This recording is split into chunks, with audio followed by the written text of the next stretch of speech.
Welcome to the Conservation Partnership Training, and this is Penny Poley from Wisconsin Land and Water. I am the Conservation Training and Membership Services Manager there. And so just a little background about this training. When I first started at Wisconsin Land and Water about 4.5 years ago, it was called the New Employee Training. And at that time, it was just geared to new land conservation staff or agency staff.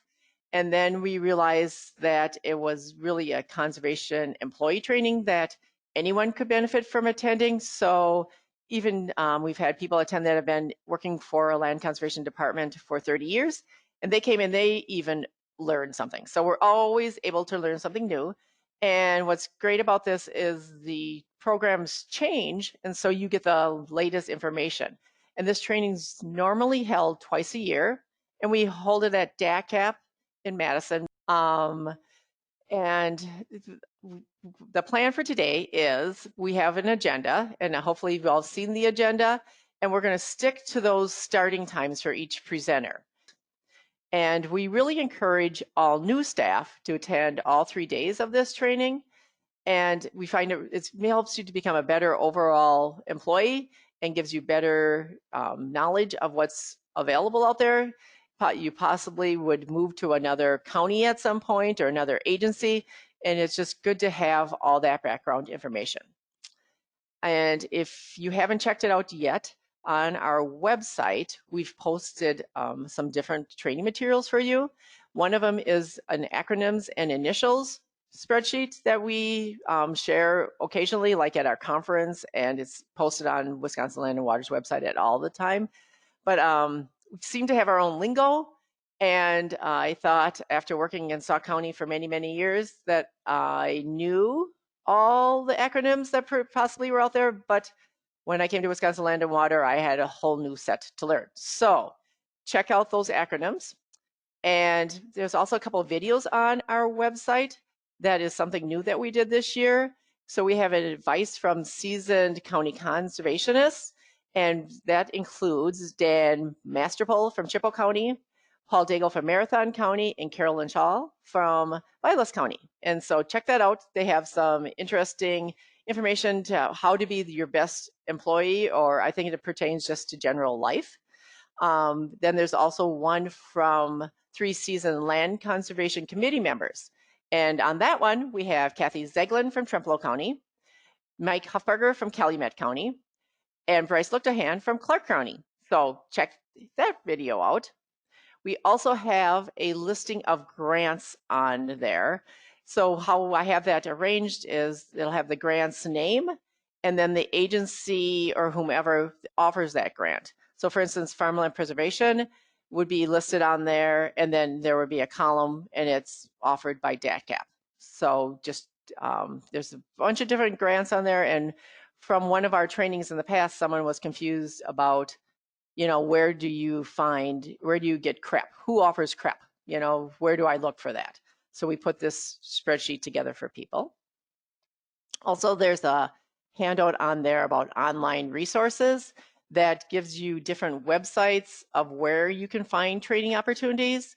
And some of those will be talked about today, like we have the Conservation Professional Training Program. Kevin Erb's going to be speaking either tomorrow or Thursday.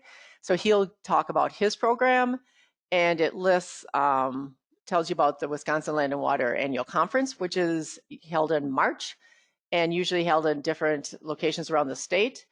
And that's an annual conference, which is a few days training, and it's a great opportunity for staff, agency people, and supervisors to attend. And we also have on there some webinar recordings, the link to our media website for Wisconsin Land and Water. And so normally when we do trainings, we record that, or webinar, we record that webinar, and then we post that webinar on our media website. Just hang around and we'll get started at 9:15 because we don't want to have people stop coming on and missing part of her presentation. So please just stay on for a few minutes, okay? And we'll be right back. I have 9:15, Corinne. You want to take it away? Sure. Okay. I guess before I get started, Penny, I was just wondering, since this is a very unusual, I can't see anyone.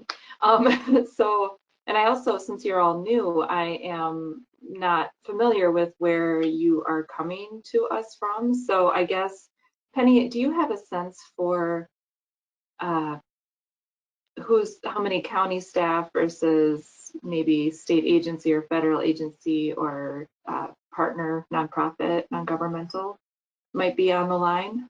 Not as of yet, but if you wanted, we could have people send it through the chat line. And then I could Uh, kind of do that there. Otherwise, I'm going to be looking through the list and see who I know. I knew, yeah, chat line would be great, and then I think that'll be helpful for the other presenters as well, just to get a sense of where you all are, I guess, logging in from, what county you're with, or what agency you're with, or right. if you're with a non-governmental organization. Yeah, that'd That be would be great. really all right. So my name is Corrine Fallett, and I am with the Department of Agriculture, Trade, and Consumer Protection, otherwise known as DATCAP.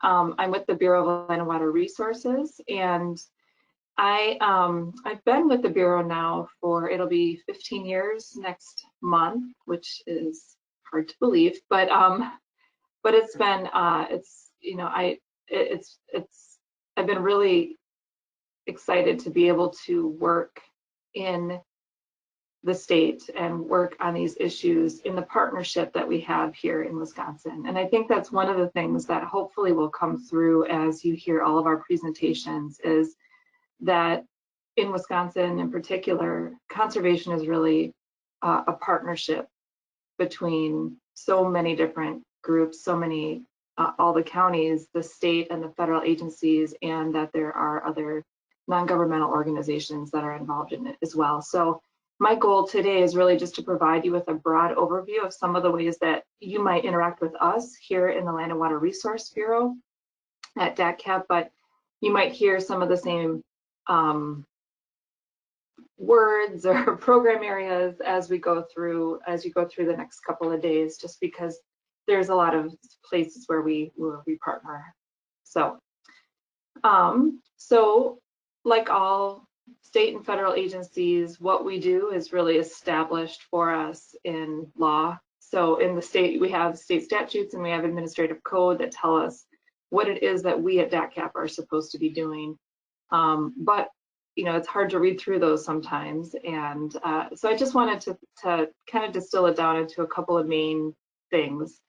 So what we do here at the Bureau is we are looking to reduce agricultural sources of non-point pollution. We want to protect water quality and we want to preserve farmland.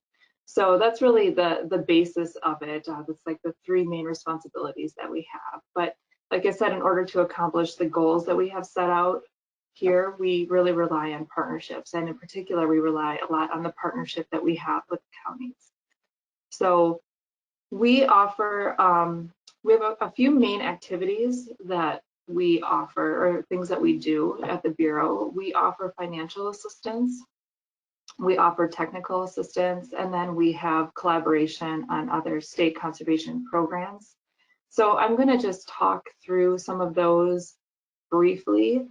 And, as you go through the next few days of this training, you will have an opportunity to hear from the people that are the program managers for these specific program areas. And so I'm not going to get into a lot of detail, but I can answer some general questions if you have them. But if you have really specific ones, then you will have an opportunity to meet with those program managers later on. So with financial assistance, this is, you need money in order to do conservation work. And so before I really talk about the financial assistance that we at the Bureau provide, I do want to just touch briefly on the Land and Water Resource Management Plan. So these plans are a key connection between DATCAP and the counties and local conservation programs. And without a Land and Water Resource Management Plan, counties do not have access to one of the major grant sources that we are able to offer through the Bureau. So I do want to just talk about it a little bit, but the county is required to do these plans every 10 years, but they're reviewed every 5 years at the Land and Water Conservation Board meeting. And the plans really are a tool for the county to be able to identify and prioritize their resource issues, to establish the goals and activities that they want, the goals that they have and the activities they're going to use to meet those goals. And then the plan also helps the counties to develop annual work plans. And those work plans are submitted to DATCAP every year, and they share information about what your plan is in order to implement your land and water resource management plan. And then those work plans are also used to help us develop an annual report on conservation activities across the state that we then share with legislators, local officials, and conservation partners. So the link down here really just highlights, Penny had mentioned that we have some tutorials or some recorded webinars, and if you want to learn more about the plans, you can go to that link and or go to the webpage that Penny mentioned and access that. So once a county has an approved plan, they have access to soil and water resource management grants, and these grants are used for a couple of different things. So DATCAP receives funding through the state budget process for given an appropriation that we then allocate out to the counties. And in that, there's money to cost share conservation practices to implement that plan. And these are 2020 numbers. We had 5.8 million for our cost sharing conservation practices, and 3.7 of that is for more structural type of practices, and just over 2 million was primarily for nutrient management plan development. We also offer funding for staffing. So we had about 9.4 million in 2020 that we were able to give to the counties to help support staffing, which is not nearly enough, we know, but it is what we get. So we could always use more. So how the counties are able to get the grants is through a grant allocation process. And I did want to just mention this. I'm not going to get into detail. If you want to learn a little bit more about that, again, there's a link down there. You can watch a 6-minute video on the allocation process. But this is through an allocation. We go through this allocation process every year, and it's a joint process with DNR. And it's just good to know that this is the steps that we have to take in order to get that money to the counties for the conservation work. In addition to our soil and water resource management or SWRM grants, we also have a few other grant programs that are available. So we have a bond reserve fund, and this fund is a little pot of money that's set aside to be able to help address situations that might need a little bit more money or that arise, more unexpectedly, and therefore farm discharge or notice of intent projects. And notice of intent is a place where we partner with DNR to try to provide some funding for that. And I believe Andrew might get into that a little bit when he goes over some of.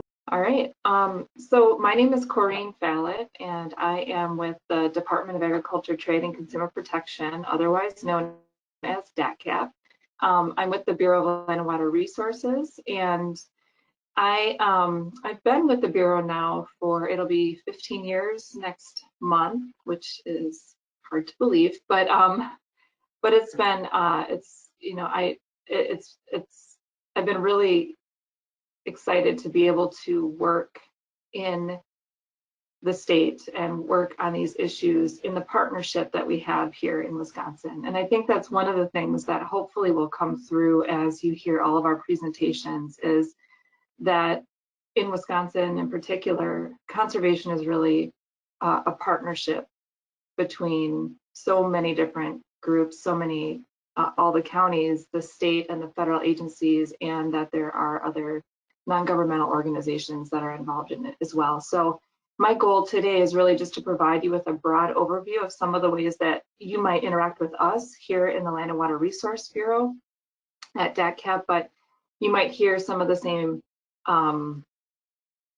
words or program areas as you go through the next couple of days, just because there's a lot of places where we partner.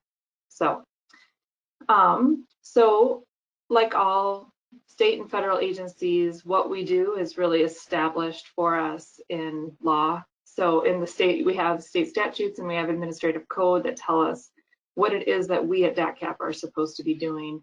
But you know, it's hard to read through those sometimes. And so I just wanted to kind of distill it down into a couple of main things. So what we do here at the Bureau is we are looking to reduce agricultural sources of non-point pollution. We want to protect water quality and we want to preserve farmland. So that's really the basis of it. That's like the three main responsibilities that we have. But like I said, in order to accomplish the goals that we have set out here, we really rely on partnerships. And in particular, we rely a lot on the partnership that we have with counties. So we offer, we have a few main activities that we offer, or things that we do at the Bureau. We offer financial assistance, we offer technical assistance, and then we have collaboration on other state conservation programs. So I'm going to just talk through some of those briefly. And, you know, as you go through the next few days of this training, you will have an opportunity to hear from the people that are the program managers for these specific program areas. And so I'm not going to get into a lot of detail, but I can answer some general questions if you have them. But if you have really specific ones, then you will have an opportunity to meet with those program managers later on. So with financial assistance, you know, this is, you need money in order to do conservation work. And so before I really talk about the financial assistance that we at the Bureau provide, I do want to just touch briefly on the Land and Water Resource Management Plan. So these plans are a key connection between DATCAP and the counties and local conservation programs. And without a Land and Water Resource Management Plan, counties do not have access to one of the major grant sources that we are able to offer through the Bureau. So I do want to just talk about it a little bit, but the county is required to do these plans every 10 years, but they're reviewed every 5 years at the Land and Water Conservation Board meeting. And the plans really are a tool for the county to be able to identify and prioritize their resource issues, to establish the goals and activities that they want, the goals that they have and the activities they're going to use to meet those goals. And then the plan also helps the counties to develop annual work plans. And those work plans are submitted to DATCAP every year, and they share information about what your plan is in order to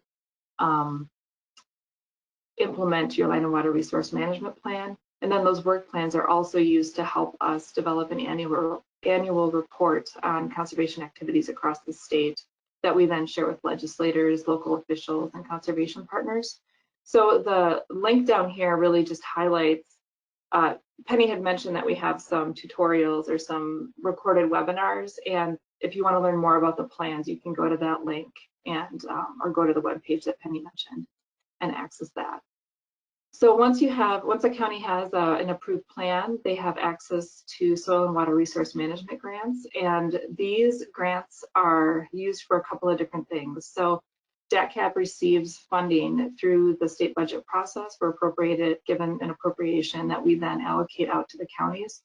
And in that, there's money to cost share conservation practices to implement that plan. And these are 2020 numbers. We had 5.8 million for our cost sharing conservation practices, and 3.7 of that is for more structural type of practices, and just over 2 million was primarily for nutrient management plan development. We also offer funding for staffing. So we had about 9.4 million in 2020 that we were able to give to the counties to help support staffing, which is not nearly enough, we know, but it is what we get. So we could always use more. So how the counties are able to get the grants is through a grant allocation process. And I did want to just mention this. I'm not going to get into detail. If you want to learn a little bit more about that, again, there's a link down there. You can watch a 6-minute video on the allocation process. But this is through an allocation. We go through this allocation process every year, and it's a joint process with DNR. And it's it's just good to know that this is the steps that we have to take in order to get that money to the counties for the conservation work.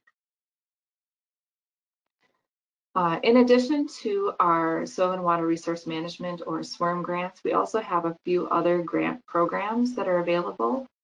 So we have a bond reserve fund, and this fund is a little pot of money that's set aside to be able to help address situations that might need a little bit more money or that arise, more unexpectedly, and therefore farm discharge or notice of intent projects. And notice of intent is a place where we partner with DNR to try to provide some funding for that.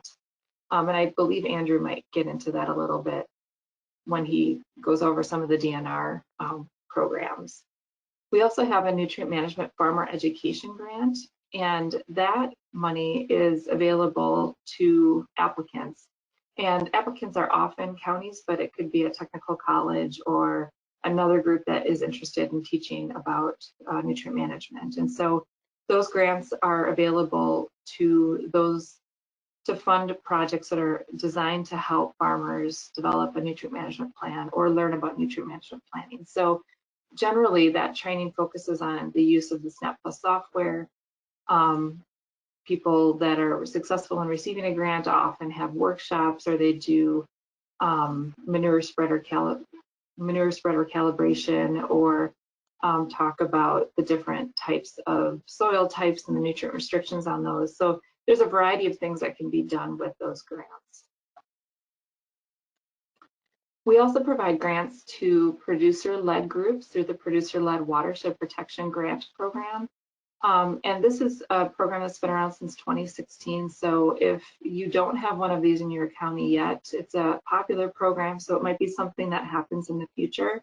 But these are not county-led, these are farmer-led. So farmers that are interested, they get together and they talk about whether they want to pursue one of these, and then often they work very closely with the county as they are, once they get a grant and they're looking to implement the activities that they have identified as part of their project. So the grant is for local farmer-led initiatives, but the idea is that those activities are going to be addressing non-point source pollution in those watersheds. And it's a lot of the efforts that are done here are through soil health practices and demonstration plots like that picture shows there. So that might be something that you learn a little bit more about as you get into your position and get into the conservation world here in Wisconsin. We also offer technical assistance. This is a major area of collaboration between DATCAP and the counties and the federal NRCS staff that are working out in the field as well. So we provide technical assistance as well as technical training. So what that does is you have a situation where you have this type of a gully. I believe this one was in, I think this one was in Eau Claire. Could be wrong about that. So, with our conservation engineering services, we can fix problems like that. We can work with the county to fix problems like that. So we have a conservation engineering unit. We have 12 engineers around the state, and they're able to provide conservation practice services, including planning, designing, the construction, during construction, and then post-construction inspection. We're really one of the few in the nation who can also provide certification to county staff to do this type of engineering work. So through our program, county staff can receive certification to do that engineering work without an engineering license. Instead, they get certification, you can get certification, and then you're working under our state engineers, PE, and our state engineer is Matt Woodrow, and I believe you'll be hearing from him later. So our area engineers provide certification to you if you're interested in doing this to the county staff and oversight. It's very similar to the job approval process through NRCS as well, but this is a state program, so it's for using state funds and conservation work as well. So our engineering staff also plan and host training, and this is something that's done in collaboration with county staff and federal staff as well. So there's a big partnership when it comes to training in the state to make sure that we are meeting everybody's needs and keeping everyone aware of changes in standards and practices and just up to date. So that is some technical assistance we offer. We also offer nutrient management planning assistance. We have fewer people right now. We've had some turnover, but we have a nutrient management program, and we provide support for farmer training as farmers are learning how to do their develop their nutrient management plan. We also do training so that we can help you help the farmers, so more of a train the trainer type of an approach.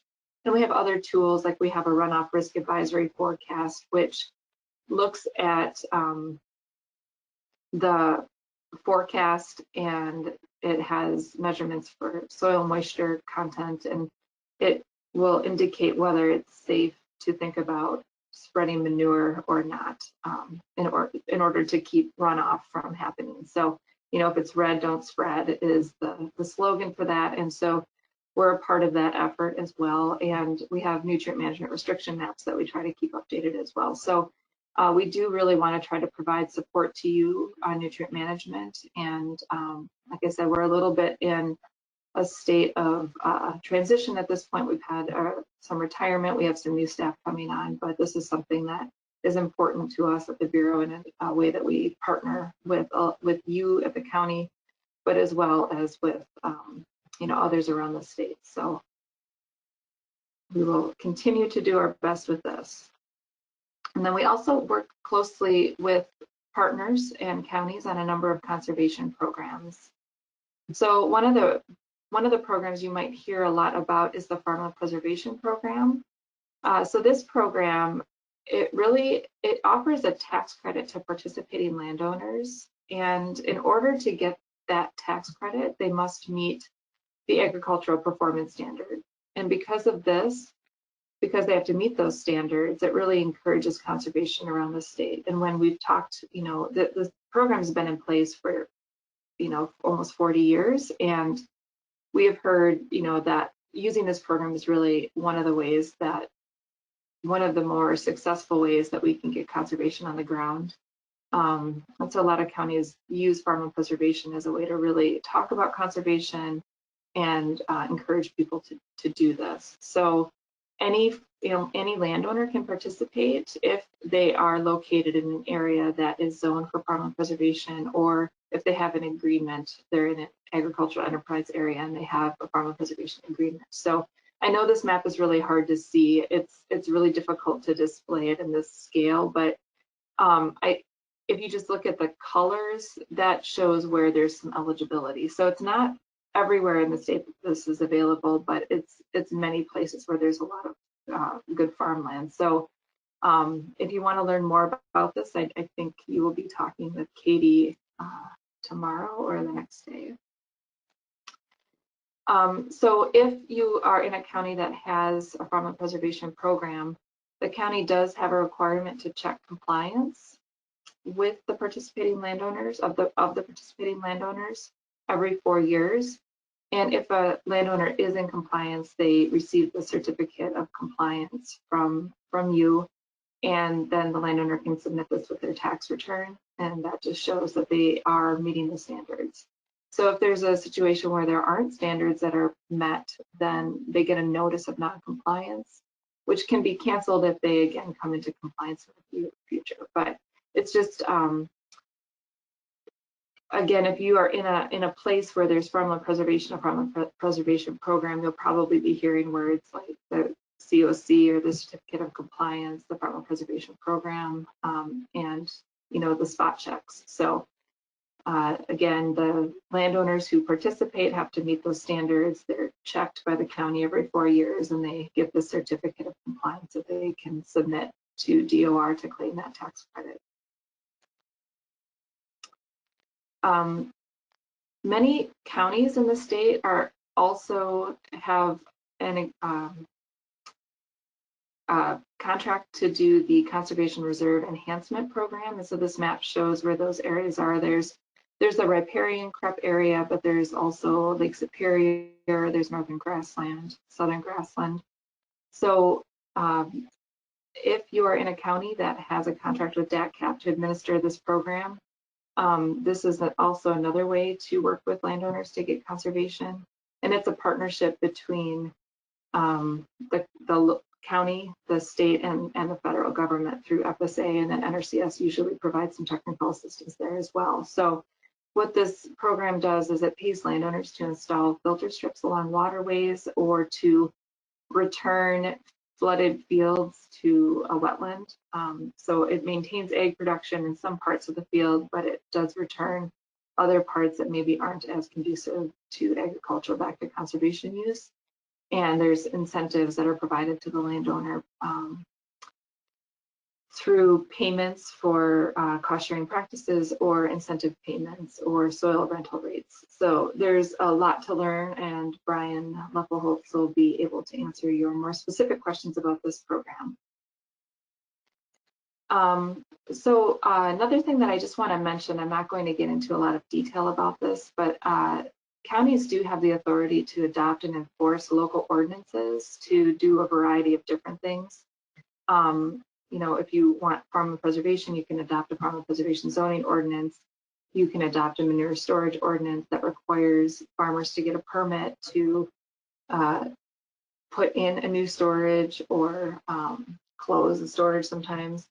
There's livestock related ordinances, including livestock facility siting, and then there's authority to do local ordinances for soil and water research or soil and water management practices. So in most cases, we do not approve these ordinances. We do approve farmland preservation zoning ordinances, and there's some other approvals that are needed for specific types of local soil and water management practice ordinances, but generally, we don't have to approve a lot of ordinances. But I'd want to mention it because we can help review and provide feedback. So we do have staff that work closely on some of the ordinance related questions. And so if you do have questions about what other counties might be doing, or, you know, what does it, you know, what might work or whatever, we can provide some guidance on that. We can't tell you what to do, but we can, you know, share other examples, and we have some template ordinances as well. So just want to mention that. And then the final thing I just want to mention is the Wisconsin Farm Center. This is not, the Farm Center is not a part of our bureau, but it is a part of our agency. And, you know, given the situation that we are in with how rough the farm economy has been recently, and now, you know, we have a lot of other pressures, we do have this Farm Center, and it offers free and confidential services for farmers. And so if you ever, you know, if you ever feel like there's somebody you're talking to that could benefit from these services, you can always refer them to our Farm Center. So there's farm financial consulting, succession planning, someone to talk to about how to get into or out of certain, maybe a different, from one type of farming to another. There's mediation if there's some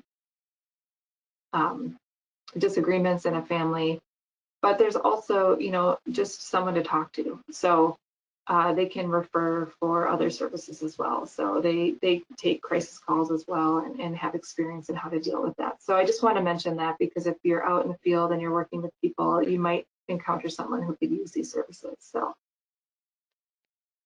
all right. I know that is a lot of information to take in, but here, this is a picture of our bureau, but it's a little outdated already. This is from last year, but we've had a number of retirements and a couple of folks moved to different opportunities. But, you know, we're about 30 there. I think there's 31 of us, and we are here to help you, and look forward to meeting you all. Thanks. Well, thanks, Corrine. That was good. And thanks for being our first presenter on this new way of doing the conservation partnership training. If anyone has questions, please send those into the chat line. And I appreciate people also letting us know where you're from. It was a majority of the people, I would think, are from conservation departments. We have NRCS, we have Land and Water Conservation Board, the Wisconsin Tribal Conservation, DACCAP. So a good mix. So that's the beauty of doing this online. We can have people attend from all over. You don't need to take a day out of your time to drive to Madison for the training. So thanks for joining us. And we do have a question from Mark Rydell. Why do some agricultural counties have almost no eligibility or participation? I'm assuming that you mean related to the Farm and Preservation Program, Mark. If I'm wrong, send a note to Penny. But these are local decisions. So if there is no participation, if there's no zoning ordinance adopted at the local level or the county level, then there's no participation in farm and preservation. So there are some counties that have also elected not to even develop a farm and preservation plan. So they need a plan before they can even move to a zoning ordinance. So that's why there's a little bit of a patchwork, because even in a county there might be 4 towns that are interested and 6 towns that are not. So it's a local decision for them to choose to take the steps to create a situation where there's eligibility for farm and preservation. So Mark said, is there any recourse in a county if some farmers want FPP, but it is blocked or held up at the county level? No. However, that has happened, and in those situations, we do our best to, we will come and we'll meet with the county board, we'll meet with whomever, and we'll try to work through whatever questions that they have to try to get them to a point where they maybe feel more comfortable moving in that direction. But there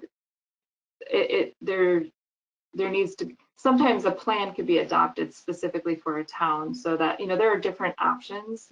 There still needs to be a plan that's approved, but we can work with people to see if there's a way to get to a solution. So it is a challenge that way, but we do have some county farm and preservation plans that only include a couple of towns, because only those towns are the ones that are interested. So it can happen. So I think that's about it. So thanks so much, Corrine. Awesome. I do a lot of work with Corrine. And seeing and meeting you all at some future point. Thanks for joining us. And I'm going to make Andrew the next presenter. Thanks, Corrine. Have a great day. All right. Thanks. You too. Hello, everyone. Can you hear me? This is Andrew Craig. I can hear you. There we go.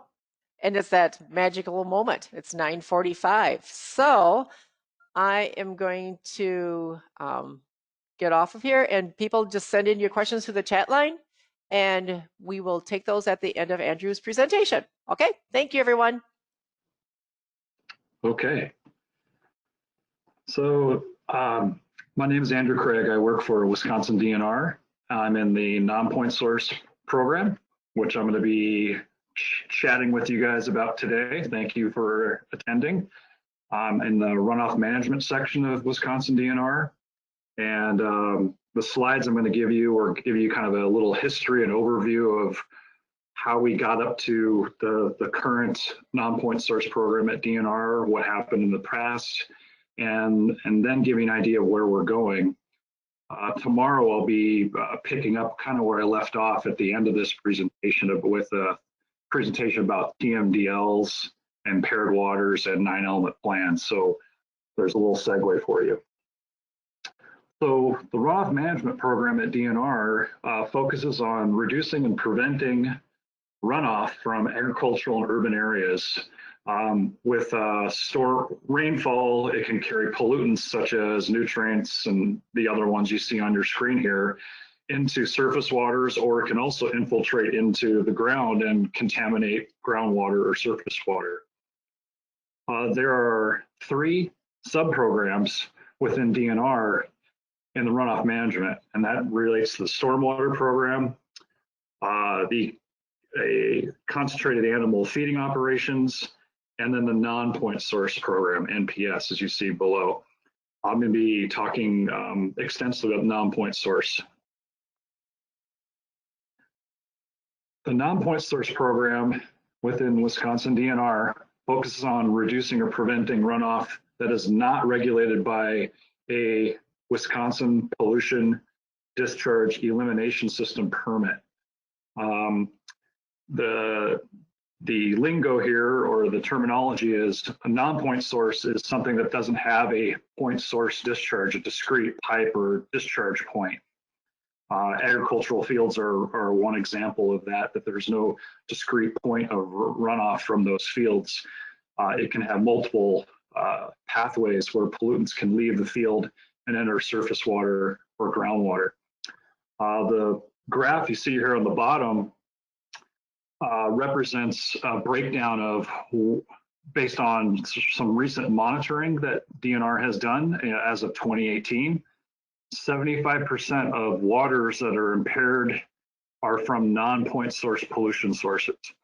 And on the graph there on the right, the blue on the right half of the pie, as well as the red in the lower left corner, that represents about 75% of the total.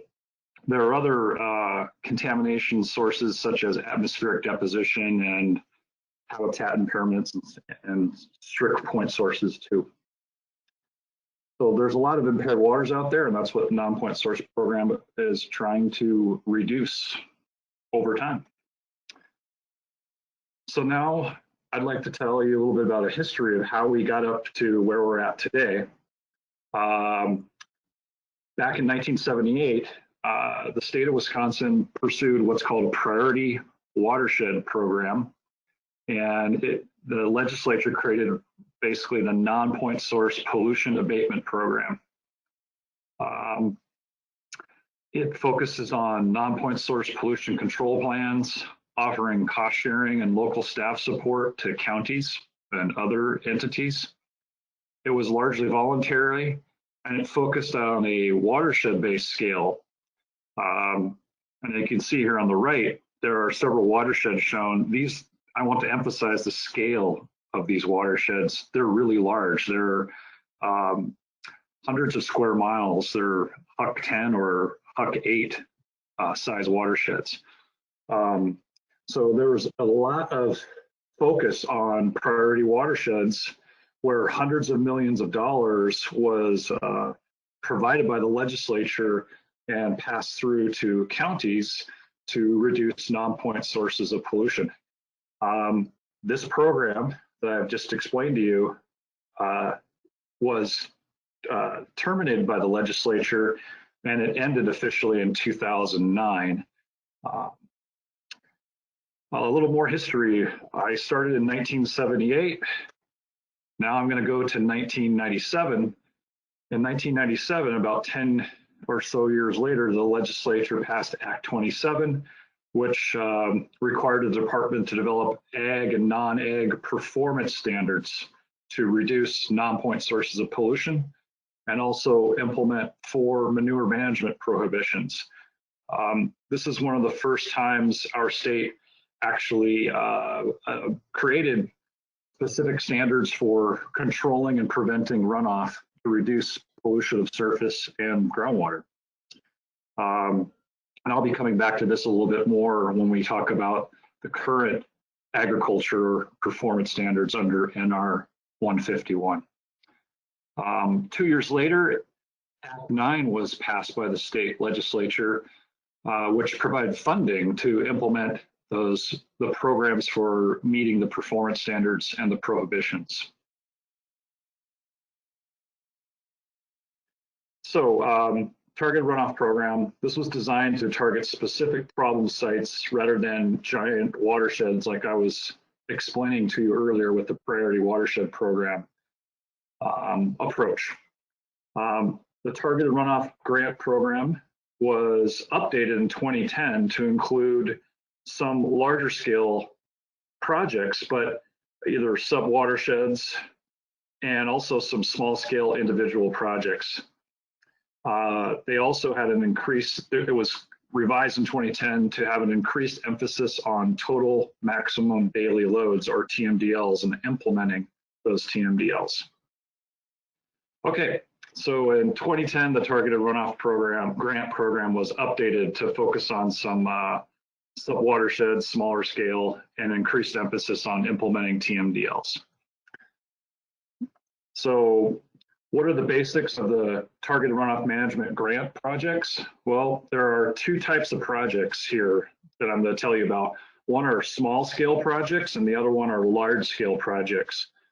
On the small scale side, those grants to do small scale projects like a barnyard or a feedlot, for example, they could be up to $225,000. And they are meant to provide funding to pay up to 70% of the costs of different practices on that feedlot in my example I'm describing. The small scale projects can focus in either areas with a total maximum daily load or areas outside of a watershed with a total maximum daily load. On the large scale side, these are much larger grants, but they focus on a watershed, a larger watershed area, approximately 8 to 39 square miles, which is approximately a Huck 12 size watershed. Those are about 35,000 total acres in size for those of you that like to look at it in terms of acres. They can be up to $600,000, and again, they can be either for areas with a TMDL or areas outside of a TMDL. There are opportunities of this total amount to pay for some local assistance costs, so that would be paying for some of the staffing costs to implement that large-scale project. And large-scale projects can include cropping practices. And that would involve, would help meet some of the agricultural performance standards that apply to cropland. And I'll tell you a little bit more about that in the next slide. So I've moved on from the Targeted Runoff Grant Program because I need to talk to you now about Chapter NR 151, which is the Wisconsin Administrative Code for the runoff management rules in our state. These were adopted in 2002 or promulgated in 2002 by the Wisconsin legislature. DNR officially categorized the performance standards and prohibitions for all agricultural operations in the state. In a future slide, I'm going to list what they are, so I'll get to that in just a moment. So that's when they were initially adopted. In 2010, DNR updated NR 151 performance standards with some additional standards and prohibitions that focused on cropland and some animal feeding operations. And then finally, just fairly recently, a year or two ago, the performance standards were updated once again to include targeted performance standards for specific counties that had Silurian bedrock. And those counties, some of you are joining us, you probably are aware of this, but that encompasses basically the eastern coast of Wisconsin along Lake Michigan, from Door County down to about Washington County. And some of the Silurian bedrock extends inland into areas such as far west as Dodge County. What are the agricultural performance standards? These are the ones I'm going to tell you about. The first three apply to cropland. This one relates to tolerable soil loss from cropland via sheet, rill, and wind erosion. There are limitations of how much soil erosion can occur and still maintain viability of that agricultural field. That's what sheet, rill, and wind erosion applies to. Tillage setback is a performance standard designed to maintain the stability of stream banks where cropland is adjacent to a stream bank. There's a certain requirement to have a small setback, 5 up to 20 feet, to maintain the bank stability, so you don't till too close and the bank starts collapsing and you have a lot of sediment building up in the stream. Third one, phosphorus index, that relates to phosphorus loss from cropland. And the next three performance standards deal with animal feeding operations, manure storage facilities, process wastewater handling, and then diverting clean water around barnyards. The last one is nutrient management, which would apply both to cropland and can be incorporated into a facility, for example, that puts in a manure storage pit or collection area. A nutrient management plan can help manage that manure storage so the manure is applied in a fashion that doesn't allow for runoff and the nutrients can be adequately used to grow crops. The other part of the performance standards are these four prohibitions, which I alluded to in some of the history slides a few minutes ago. These are the four. No overflow from manure storage facilities. No unconfined manure piles in a water quality management area, which is generally an area immediately adjacent to a perennial stream or a lake or a river.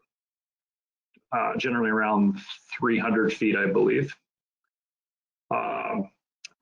No direct runoff from a feedlot or stored manure to waters of the state. Waters of the state includes rivers, streams, lakes, as well as groundwater and wetlands. And finally, this one is no unlimited access by livestock to waters of the state. Unlimited access meaning cattle can overgraze stream banks and turn them from being stabilized banks to highly eroded stream banks that can release a lot of sediment manure to the adjacent stream. So limiting access is no unlimited access is the prohibition. Another very important part of the NR 151 performance standards is maintaining compliance with the performance standards. And this is very clearly stated in NR 151 that once a farming operation is in compliance with the standards or prohibitions, they must maintain compliance with those standards in perpetuity, regardless of cost sharing. So it's the standards, not necessarily the practices, but it's the standards that must be met. So again, if cropland is meeting tolerable soil loss, they are found in compliance, that cropland must maintain compliance with that soil loss standard, and no further cost sharing needs to be offered to meet that. So those are the performance standards and prohibitions. Now we get to the really challenging part. We know what we're trying to achieve, but how is that going to be implemented? And this is where a lot of you who are attending today are members of county and land conservation departments. NR 151 is primarily implemented by you. DNR provides some assistance as well. The main methods that counties are implementing 151 is through adopting the standards through county ordinances, entering into memorandums of understanding with DNR to implement NR 151.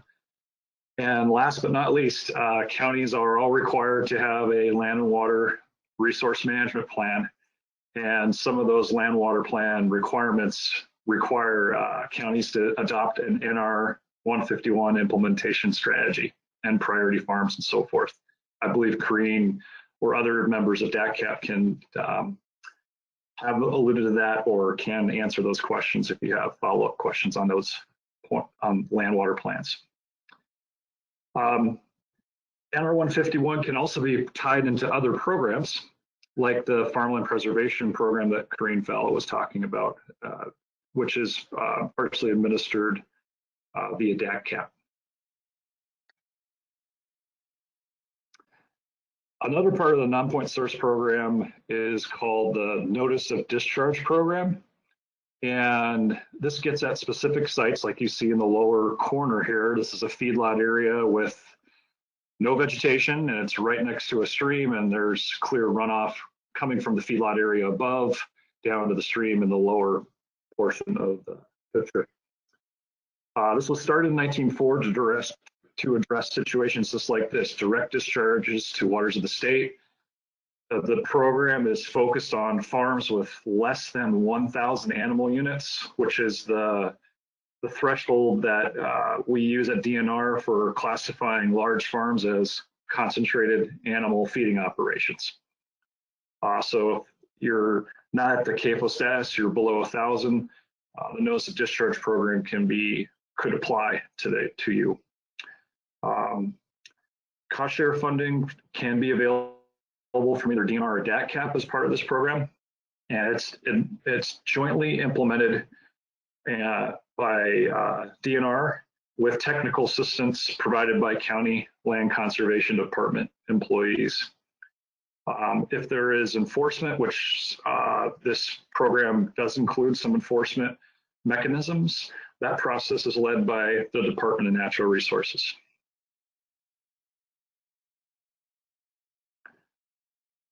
Beyond the notice of discharge program, we have some other urban non-point source and stormwater management grant program at DNR.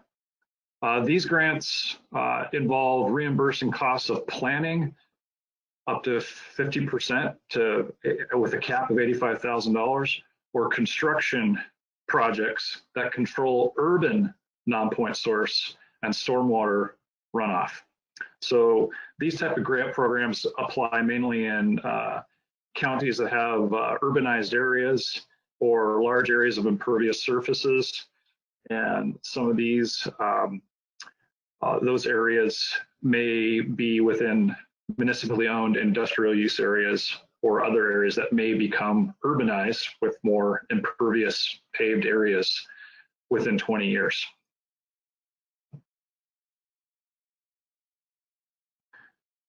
So that's a lot of grant stuff and a lot of things about the performance standards and some history. I'm almost done here with my presentation. I just have a few more slides to share with you. And this is a big one.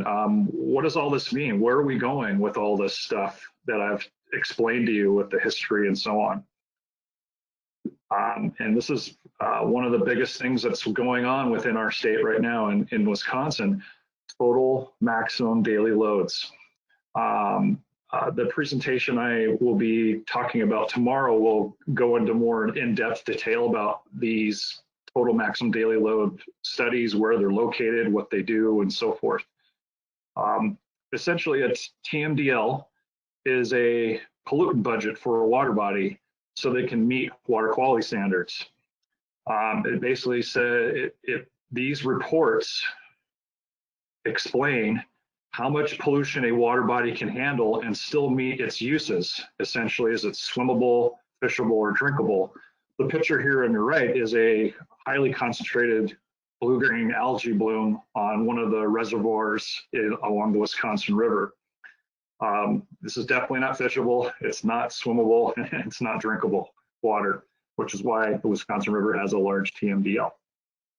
TMDLs address both point sources, discharges from things like wastewater treatment plants, industrial dischargers, and non-point sources, so agriculture and other non-point areas. Once a TMDL is complete, we're not done. We're just getting started. Those TMDLs need to be implemented in some fashion. And typically we spend a lot of time working on generating a TMDL report, which gives us the budget, EPA approves it, then we move to implementation, which usually takes much longer than the time it takes to develop a TMDL, which typically takes 2 up to 5 years. And that leads me to this slide, which is one of my main focus responsibilities at DNR is watershed-based planning. And in Wisconsin, we are trying to use EPA's 9 key elements as a central outline or strategy for developing watershed-based plans. This helps you get organized and to implement in a logical, cost-effective fashion in specific areas with clear milestones for tracking implementation of those plans. In DNR, we receive a grant from EPA called for our non-point source program. It's under Section 319 of the the Clean Water Act. As a requirement of that grant program is that 50% must be of the grant dollars we receive must be spent within 9 key element plan areas to implement those plans. So earlier I was talking about TRIM and NOD grants with you. We use a lot of those funds to fund large-scale TRIM and NOD grants within 9 element plan areas. Another part of 9 element watershed plans are county land water resource management plans. When you compare what a land water management plan content requirements are, they're very similar or in line with many of the 9 elements. And the last bullet, I was telling you about TMDLs. We're trying to use 9 element plans as a central strategy for implementing TMDLs within specific watersheds or areas of counties that have a TMDL within their boundary. Another element, and this is a lot of text and stuff to go through, but this is another responsibility that I'm involved with at DNR, and that includes water quality trading, adaptive management, and the multi-discharge variance. These are all options that point sources may choose or adopt to meet their phosphorus-based discharge limits in their permits, because they are a point source, they have a discharge permit, they're required to meet certain discharge levels for phosphorus and other pollutants for the river, lake, or stream they discharge into. Very briefly, water quality trading involves a point sourcing, creating a project that reduces a certain amount of phosphorus, for example, from an area of cropland that's regularly tilled.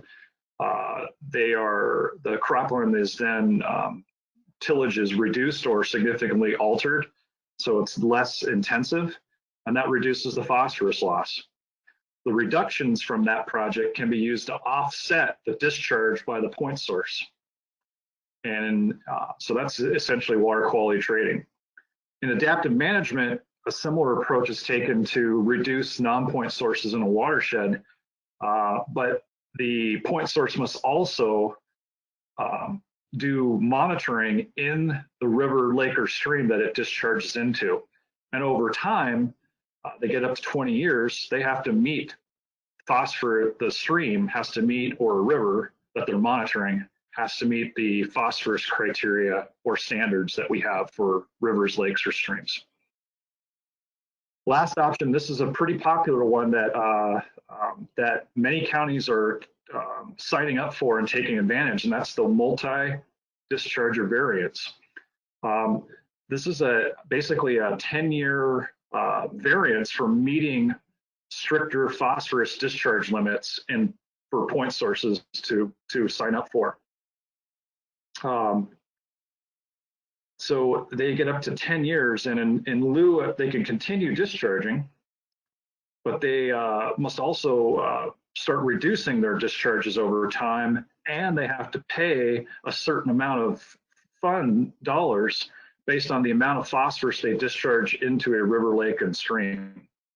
That funding can, if counties elect to sign up for it, can be applied for by counties and used for watershed projects to reduce phosphorus within the same watershed that the point source is located within.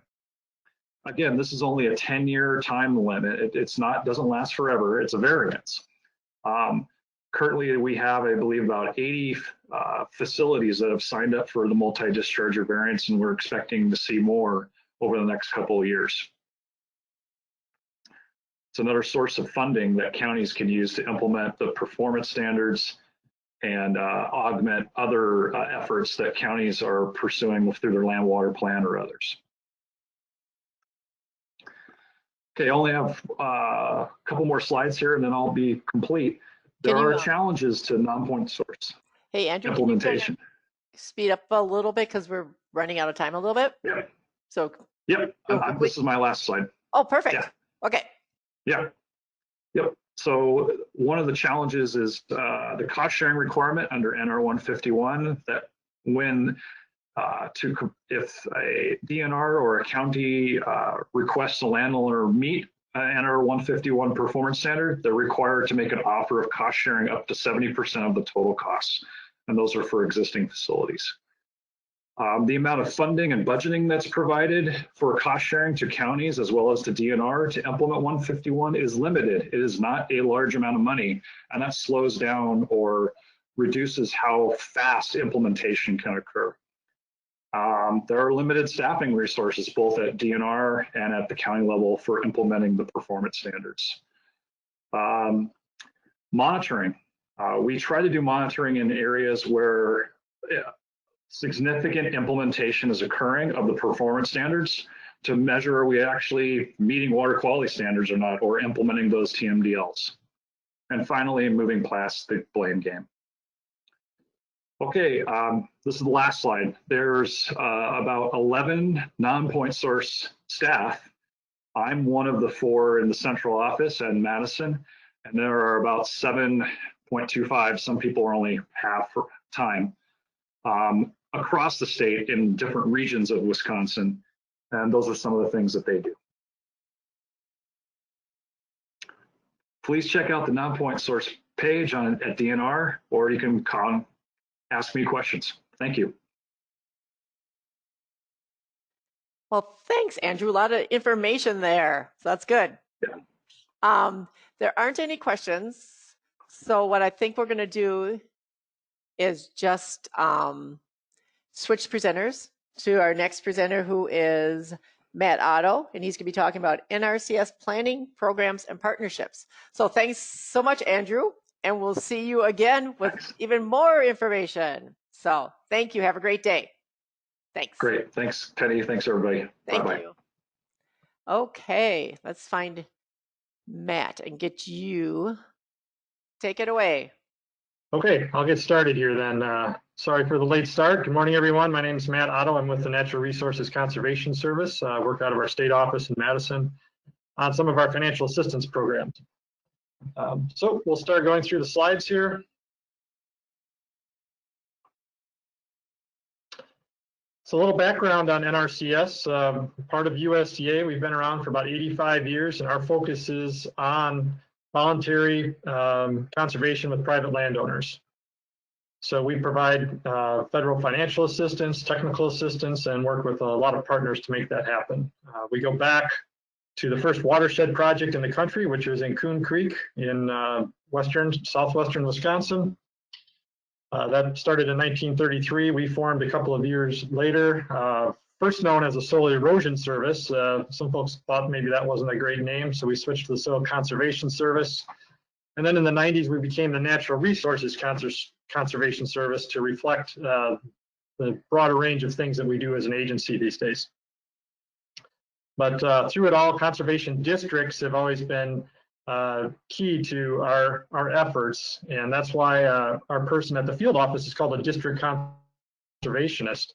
You know, districts are known more as land conservation departments in Wisconsin, but a county had to form a district before NRCS would put a district conservationist there. So a little bit of history on how those things go. But visually, you can see on the upper left there some of the images from back in those early years and the scale of the problems we were dealing with, the farms were dealing with.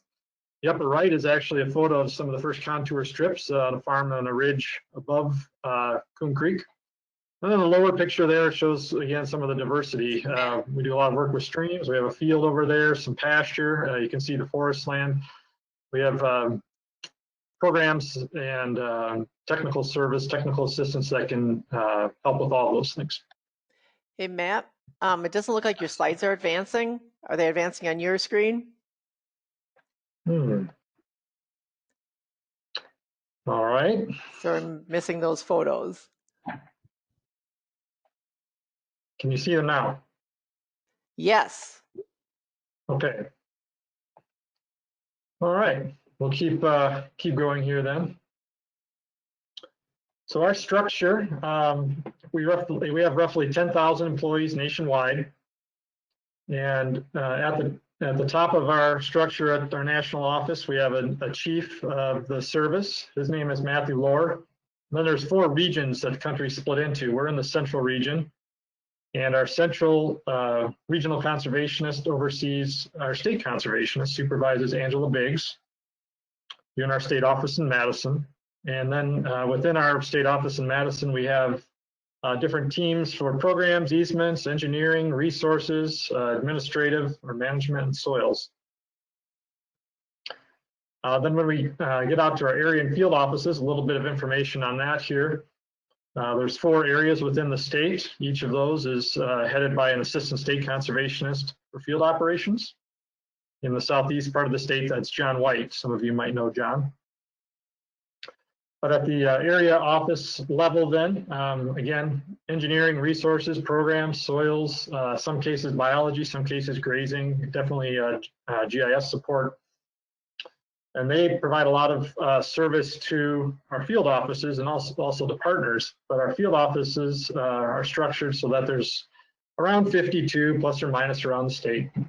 The district conservationist then is the line officer heading that office, and staff includes soil conservationists, soil conservation technicians, civil engineering techs, and program support specialists. Then here's a map of our field offices and area offices around the state. The yellow flags are the area office locations, the red dots being the field offices. And one thing I just wanted to note was that we do have an office in Antigo that does not have a red dot on this map. That was a more recent addition. How does it all work? Well, we get our authorization from the Farm Bill and our funding from Congress. The national office of NRCS develops our policies, tells us how we're going to roll those things out, determines how much funding each state receives for its various programs. And at the state level, we manage that funding, policy on some of those things unique to Wisconsin, adjust the standards, the technical standards for all the practices. And I know that Kate's coming up next to talk about the Standards Oversight Council, but that's often done in cooperation here in Wisconsin with partners when we revise those standards. There's job sheets, there's other references, payment schedules to determine how much we pay on these things. And then the area offices and the field offices work on getting those programs implemented with many of you out there that are on the line. So that could be planning and designing, checking out practices once they're completed, making sure they meet standards and meet the designs, making the payments, managing those contracts long term. And then there's a long list of other things that are part of their field office duties. But again, this wouldn't be possible without all the help and support we get from partners.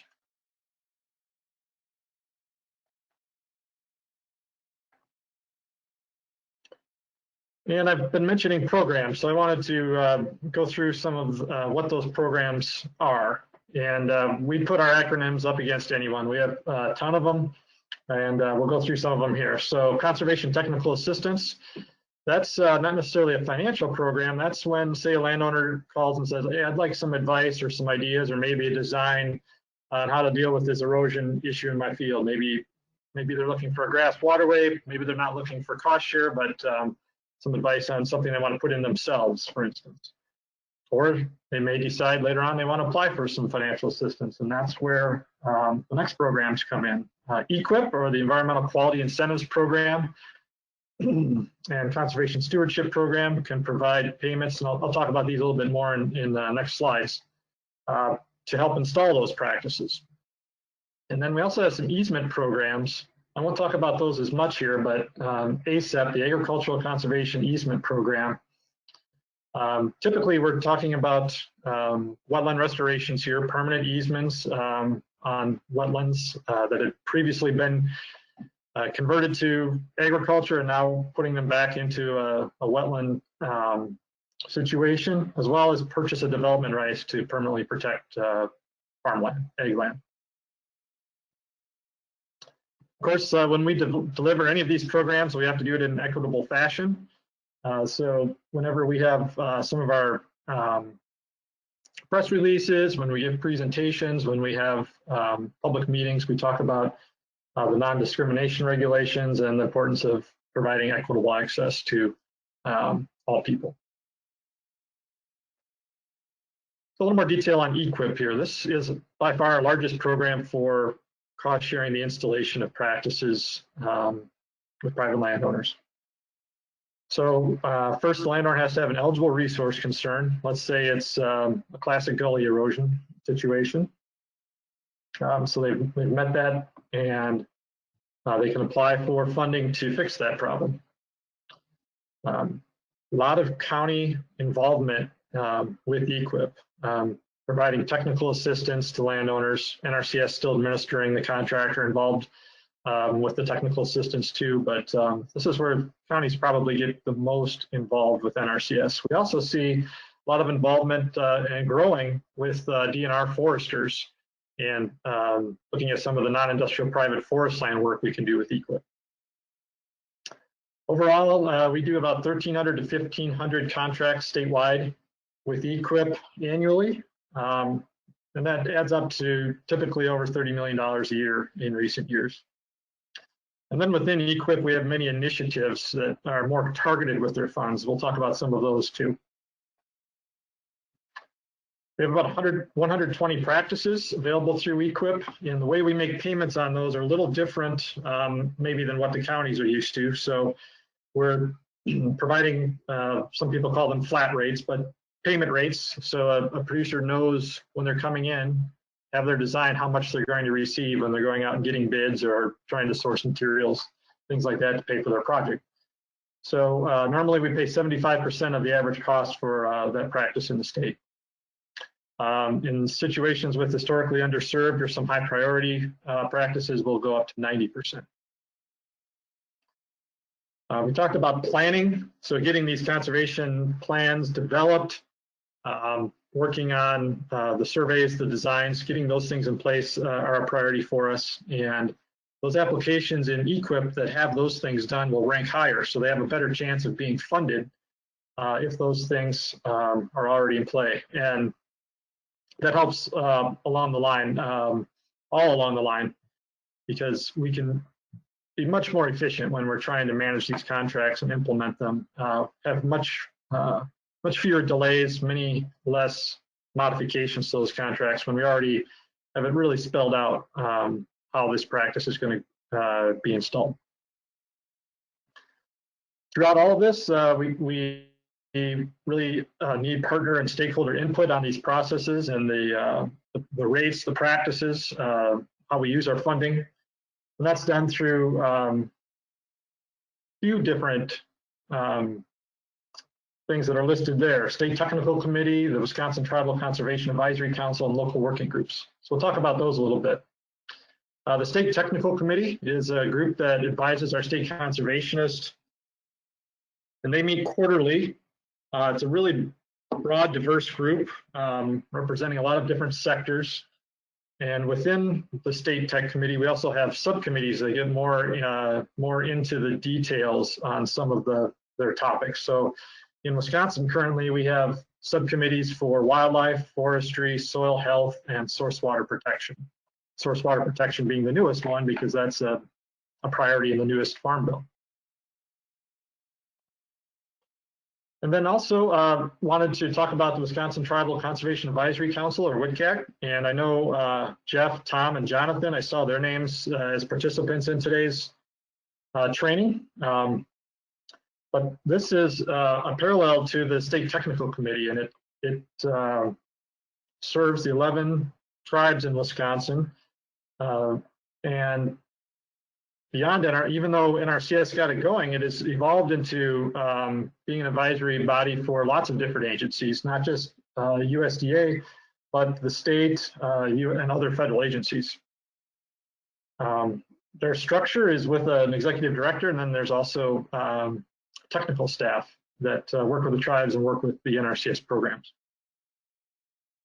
There is a standalone separate funding pool in EQIP for the tribes, and all of our practices that are available in EQIP are available to the tribes, but we also have some scenarios that are developed especially for the tribes and their unique situations. So a couple examples there: wild rice seeding on water bodies that are controlled by the tribes, and aquatic invasive species control. So some things that we can't always do with other landowners because they don't have control of some of those water bodies, but tribes being in a unique situation there and having unique needs.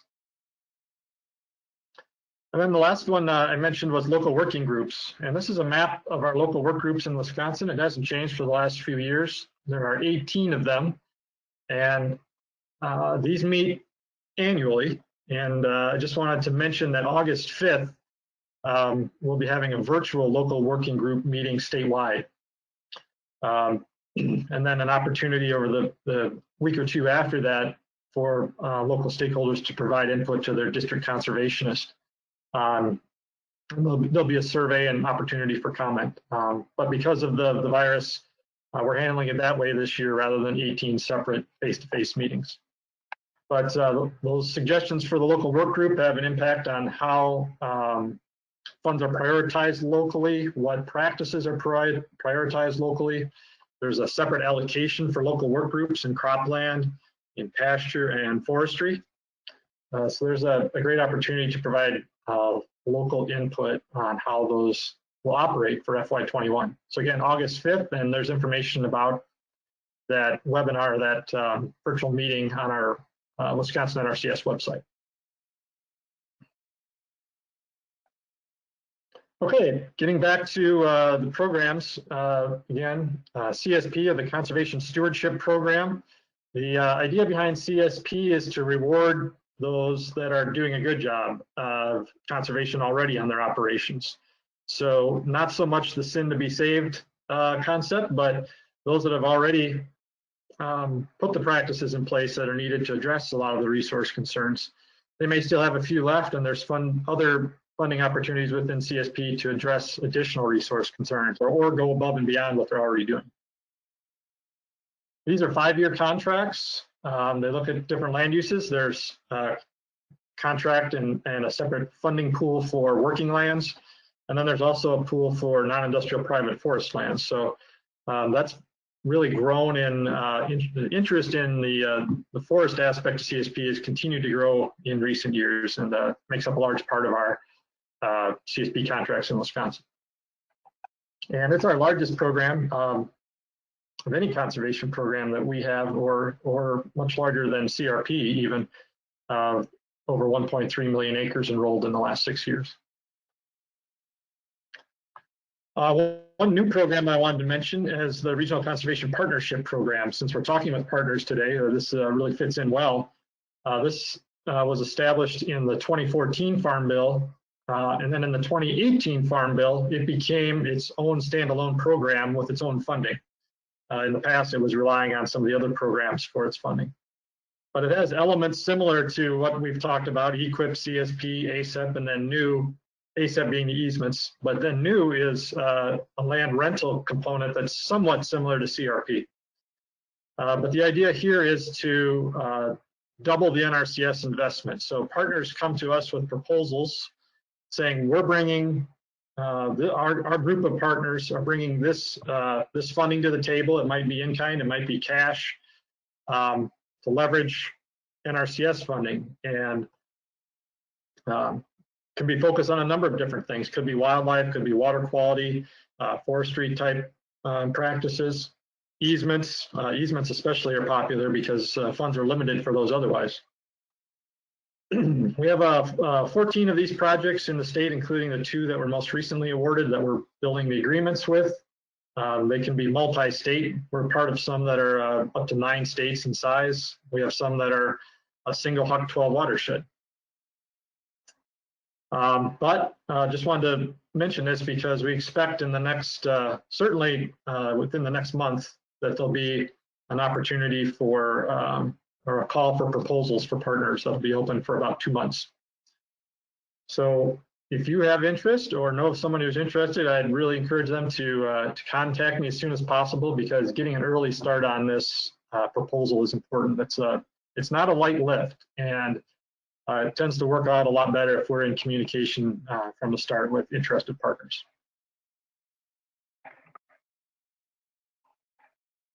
Okay, my mouse seems to quit working on me.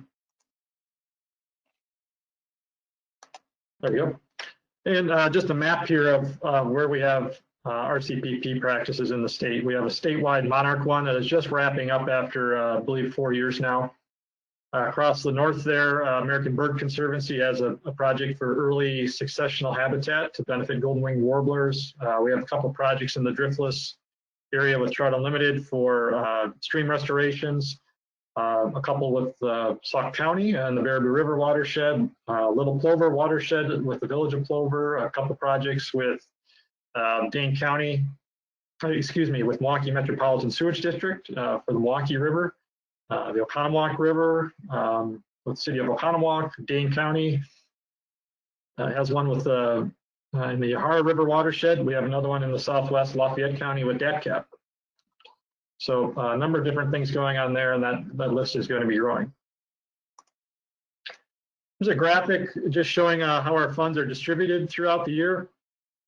So this is from 2018, fairly similar numbers for 2019, but we just didn't have the nice pie chart for that. But you can see EQIP, as far as obligations go, was the largest there, getting new practices out. That includes all the initiatives as well. But conservation stewardship program covering the most acres, and then we also have our easement programs that I mentioned. In total, in 2018, that was $62 million in financial assistance and payments to landowners or producers for those easements and conservation practices. Again, I mentioned the emphasis on getting conservation planning ahead of contracting, and that was I would say initiated more in this state in past years, and now it's becoming more common in other states across the country. But it really does allow us to operate more efficiently. It was a transition that was difficult at the time to get that ship turned, but it does really work out much better when we have a really good plan going in, as it does for anything. Communication continues to be really important there, especially with our partners that are developing some of the conservation plans and designs for this. As things change, either on the NRCS side or the partner side, we just need to be in contact to avoid misunderstandings or problems down the road. So that's one thing we always like to stress. As far as partnerships, we have an assistant state conservation is dedicated to partnerships, and we have a large number of agreements working with a really wide group of partners across the state. Some of the things that we work on, I have a couple slides here, but examples, it was mentioned before about the Job Approval Authority and the coordination between DATCAP and NRCS in Wisconsin on those activities. The training, SITCOM Training Committee, Penny very familiar with that and helped set up this training. Contribution and cooperative agreements. So that's where NRCS and a partner sign an agreement together, and NRCS can provide some funding. Typically, there's also some contribution from a partner, but to help NRCS carry out its workload. We don't always have or can't always hire at the time the amount of staff we need to carry out all the programs, and we're able to do some of these things as an alternative, and it helps both parties. And then we also mentioned the Standards Oversight Council. You'll hear more about that coming up here shortly. So some of the other opportunities to work together, I mentioned RCPP. We have cooperative conservation agreements. Some of those coming online this year. There was just a call for proposals earlier, so some announcements coming out on that funding.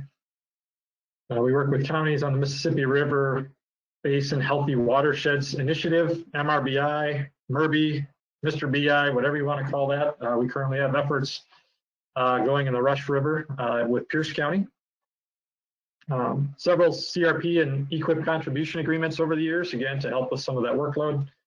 The National Water Quality Initiative, we work closely with, it's been counties, LCDs on this initiative, first to develop a watershed plan and then to bring in funding for implementation of that plan. So funding to install conservation practices. And then demonstration farm networks.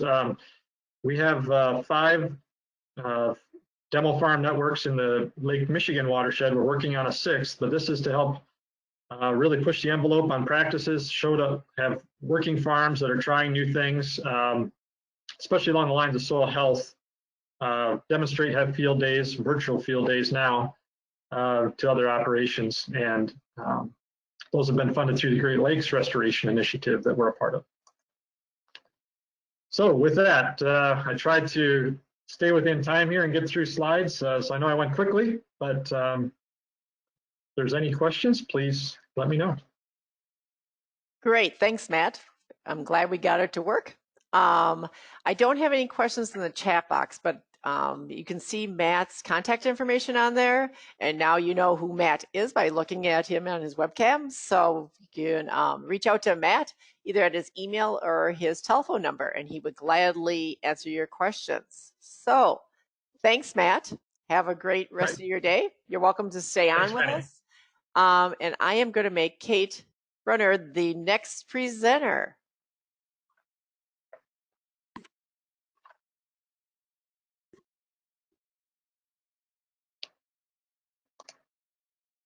Hi, Kate. There, look at that. Can you talk? And I can hear you too. Yay. All right. Great. Kate's had a lot of I did a little test. Yes, Kate's had a lot of practice. So anyhow, I will let you go take it away. And if you have questions, send them to the chat box for her. Okay, thank you. Yes, please do. I'll have a little time for questions at the end, but I'll just roll through my slides. I understand we're a little bit late, but it looks like Matt made up for some time. I am happy to see so many people here today. I am the program manager for Standards Oversight Council, or SOC as we call ourselves, and I facilitate the teams of technical experts who come together to help write and rewrite the technical standards that many of you do use or will use in your job.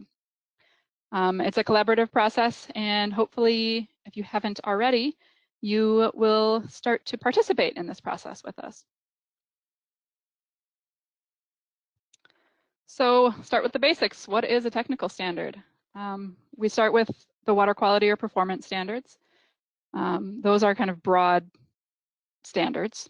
From there, specific practices, BMPs as we typically call them, might be applied to meet those performance standards.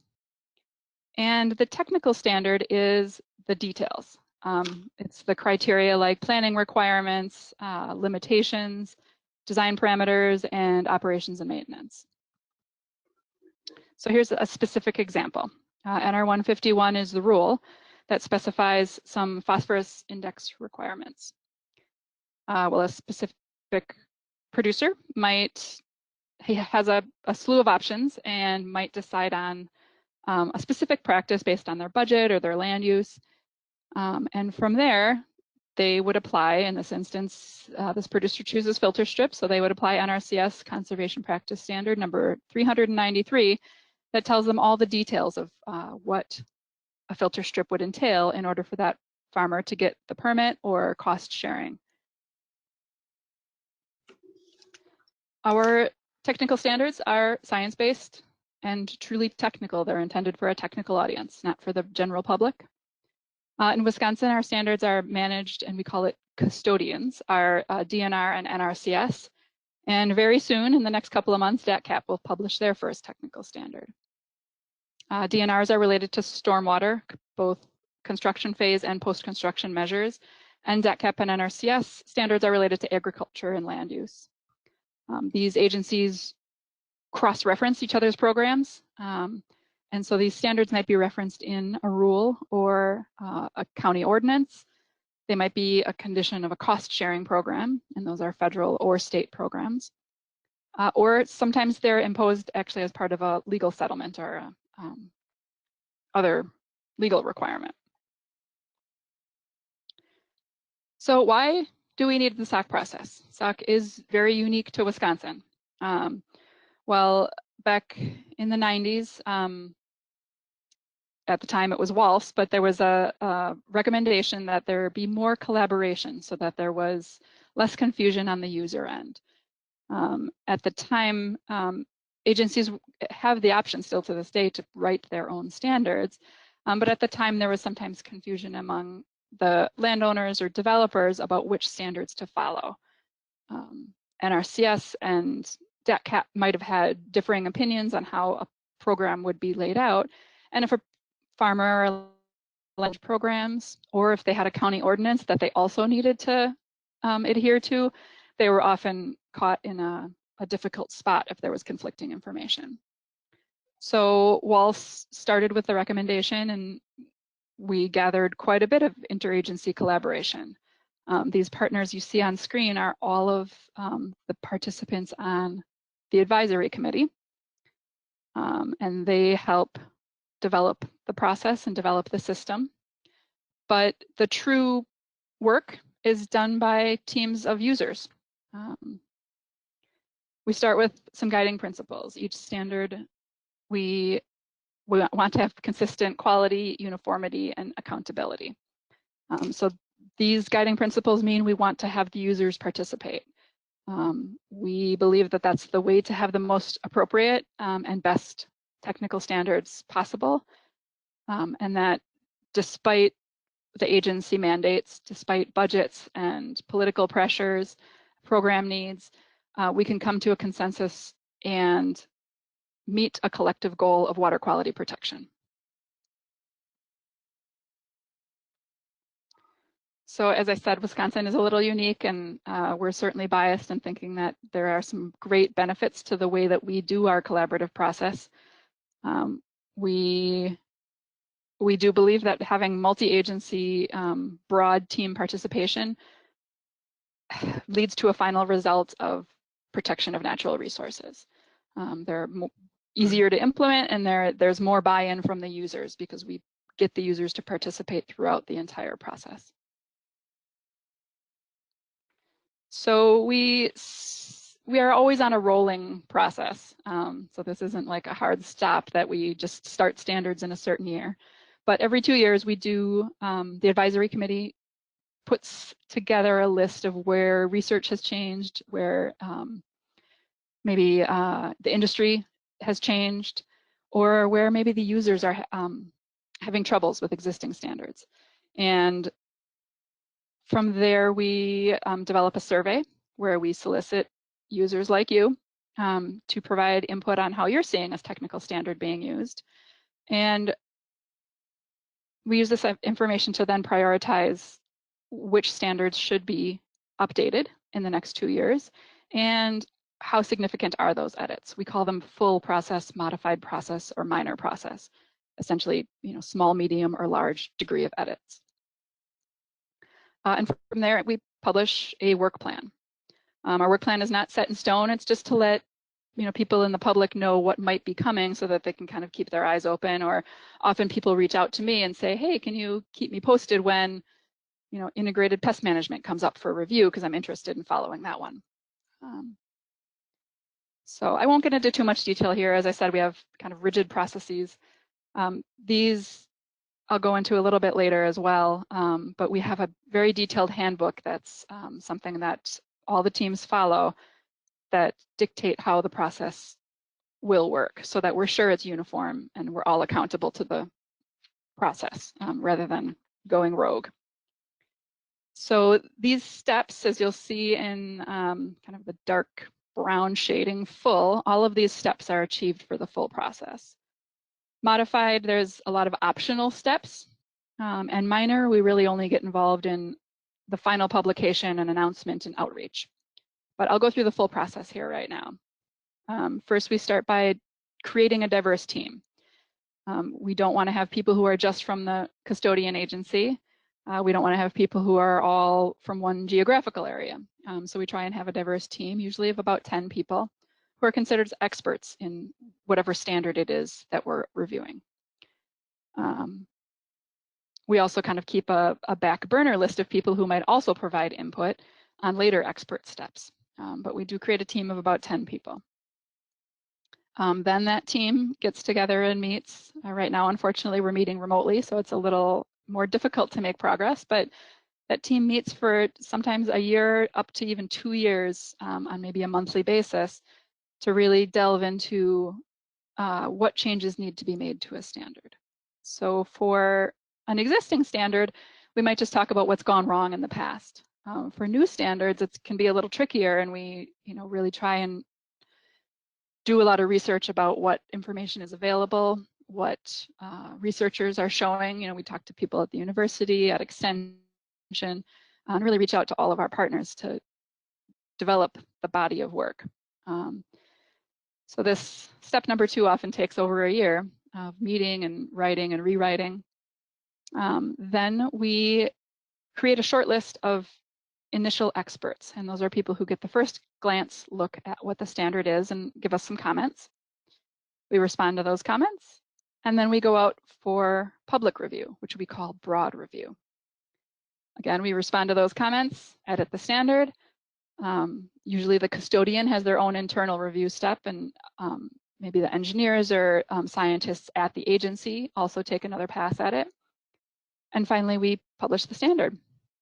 Along with publishing, we try to do as much outreach as we can. That can include lots of listserv and newsletter postings. It also includes training, whether webinars like this or in-person trainings when it's appropriate. And finally, a rather small but important step to this process is that we evaluate the process. We talk to the team members, we talk to the custodians to see maybe what was working in the process and what wasn't, so that we can always do better the next time. It's typically not very long after a standard is published. We're already kind of documenting notes for what we might consider next time around. One example of that is we're doing a standard right now that we know the research isn't quite complete yet. So we'll be publishing a standard with the idea that when more research is done, we might go back and update the standard with the next level of kind of technical input. What are we working on now? We have a pretty long list, but right now I think there's 4 or 5 active full process or modified process standards, and those are the ones that I get involved with the most. This is just an abbreviated list here. We do have the full work plan on the SOC website, which I'll post at the end of this session, and I believe is in the materials you got for this training. But there's always a variety of urban and agricultural standards, things that were through the work plan process were prioritized by both the agencies and the users. And we're working through it. Proprietary filtration devices is one that I expect to be published within a month or 2. Same with the DATCAP verification of depth to bedrock. That'll be published in maybe 3-4 months, I would say. But we're close on those top 2. The other ones are just in different states of early edits, or in some cases not even underway yet. So you might have time to get on some of these teams if you have the expertise. So if you do want to get involved, there's lots of ways you can get involved. When we send these comments up, when we build a team, when we are seeking technical input, those announcements all go on the SOC listserv. So subscribing to those listservs is the best way to get involved. The SOC listservs are slightly different than the ones through Wisconsin Land and Water, because I am kind of my own standalone program. I do sometimes send things to the LCD listserv or to some of our other partner agencies, but the SOC listserv is where everything gets posted. You can sign up for that listserv through the SOC website, which is posted at the bottom here. But that's the easiest way to stay in touch. And then as standards come up for review, we invite everybody to comment on the standards. That's the way we know how the users are seeing it. And the people on the agency end or the permitting end don't always know the glitches in the standard. So we do invite comments every time we go through review. For those Gold Star members who really want to participate, you can join a team. As I said, sometimes that can take monthly meetings for a year, maybe even more. So it is a bit of a commitment, but that is a way that we can really hear your voice and hear your opinion. And then finally, every 2 years, we do have a survey. We call it the technical standards assessment, but it's essentially a survey where we try to just understand on paper, what are the standards you think need to be changed or created and why? We try to keep it short and sweet, but still get a little bit of detail from people. That's all I have. I posted my phone number here, but I'm currently not in the office, so that's not very helpful. But there's my email, and you can feel free to reach out to me. Or of course, check the website. We have lots of information on the website. One thing that's kind of fun is many years ago, they actually created a video about the SOC process. You might see some of your colleagues in the video, but it kind of goes through probably in a little more fun way than I just did, what SOC is about. I see there's some questions here. I'll start from the bottom and work up. There's a question about our funding sources. Right now, our funding is actually four-way. It comes from the custodian agencies. So that's NRCS, DATCAP, and DNR. And we also get a small portion of funding from counties through our annual membership dues. The counties have an option of a small donation to the SOC program. Those are general grant grant funding. So I have to apply for those, and I'm accountable to all those reimbursements. Let's see, we also have a question about climate change as a factor. That is something that teams certainly have discussed. A lot of times those are unfortunately programmatic decisions that come from the top down rather than from SOC, which is more the technical criteria. But we do have a team right now, for instance, looking at stream restoration. And so that's something that's come up, I think, in every meeting, that the baseline storms, what's showing on paper isn't necessarily what's the future of these storms. So it's something that every team is very conscious of. And I think, the scientists on these teams and the engineers on these teams are certainly aware that design standards might need to change depending on where the practice is or what the situation is.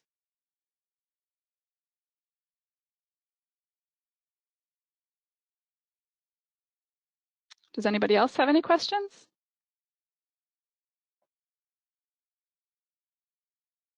It looks like that may be it, Kate. I think. Then she already sent the link. I told you she was an expert at this. So I think that's great. Her contact is either on her slide or in the chat box. She sent that. So thanks, Kate. And I think we're going to move on to Serge Koenig. Thanks, Kate. Have a good afternoon. Yes, thank you so much, Penny. And thank you to all of you for taking time out of your schedules today. Yes, great group. Okay, let's make Serge the presenter.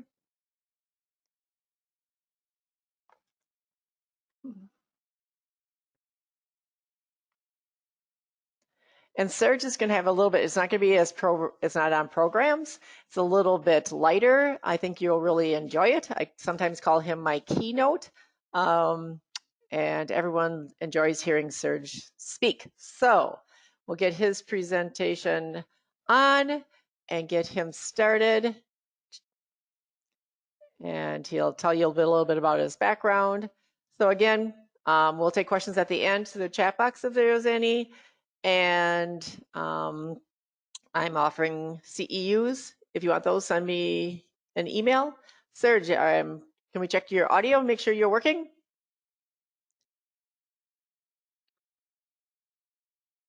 How about now?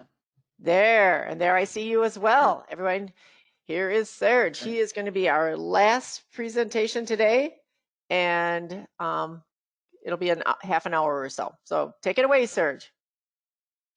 Okay, thanks, Penny. Like Penny said, my name is Serge Koenig. I've been here in Sauk County as a conservation technician for the past 25, going on 26 years. And it's been a fun journey so far. So, and if it matters at all, I don't guess it really does, but I'll just give you a little more background about myself. I did get a watershed management degree from Stevens Point and a soils minor. Right out of school, that's what I was hired for, was watershed management. And I've been here ever since, and Penny and I actually worked together for the first 15 years or so of my career here. So with that out of the way, the boring stats, yeah, this is a bit different than probably all the other presentations that you've come across, in that it is a little bit lighter in some respects. It's a little more broad, and it's a little more personal, I would say, too. So all of the things that we do in conservation, I would have to say, really gets back to people all the time. And my motto always is that people come first, they come second, and people come third, and then conservation is like way down towards the end, believe it or not. Just because if you can't get people on board, it doesn't matter what we know about conservation. They're the ones in control of the land, and so we have to move them in order to move the conversation to more conservation. And so it really starts and ends with people. And all these other things we can look up and figure it out. You know, we can look it up on Google or something like that. But like being able to work with people is really an art and a science all at the same time, and it takes a lot of practice, and you have to want to do it. And I would say that it's one of the most important things that you could be doing on the job, is learning how to get that yes, how to get people on board and trusting you and willing to trust a government agent, of all things, to, you know, to get ideas and to move forward and try different things. And it's just really hard. There's an awful lot of distrust already to begin with when it comes to governmental agencies. And so this is important. I feel like this is kind of where it begins. So let's see here if I can move this.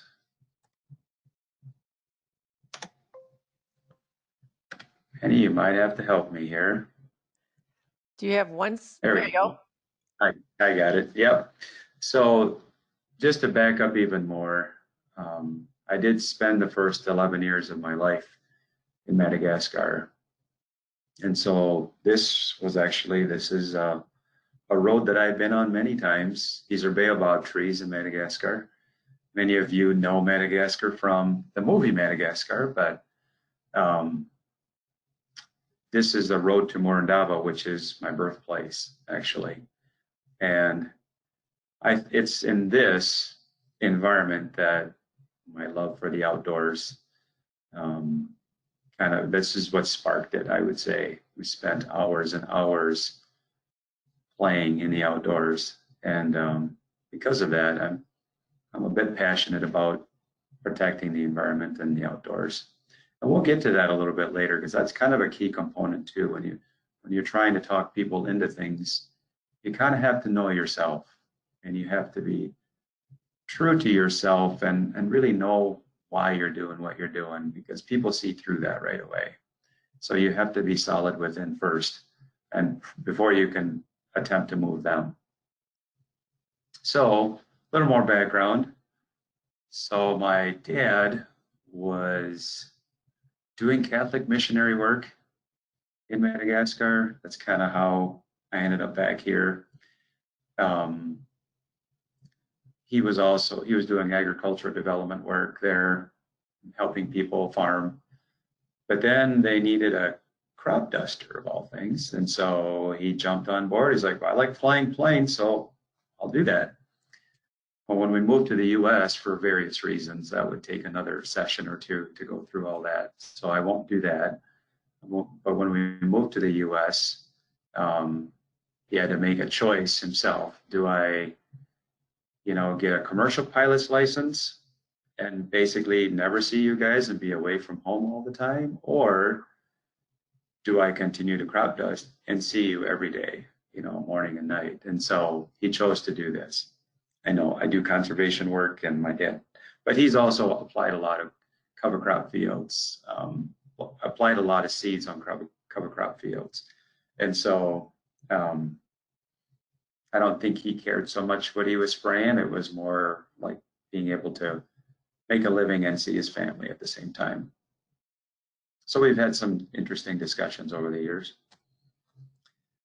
So this is just my experience. Everybody has their experiences. There is no right or wrong way. There's no one way. There's lots of different ways. And this is just, I'm just going to give you my experience with trying to get people to say the magic word, yes, I will do that. Yes, I will sign that contract so that I can put my land into whatever it is. And I just listed a few things here, like just knowing how to ask questions.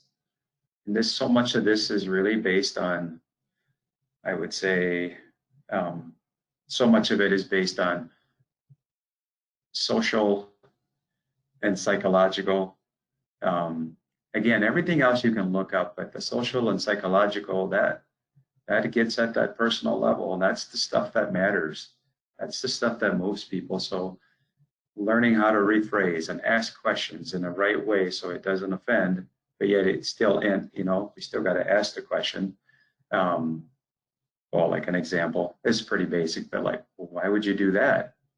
Well, instead of asking it that way, you would ask, well, I was wondering why you did it that way. Can you just tell me? Can you show me? And then you have to step back and truly listen to them.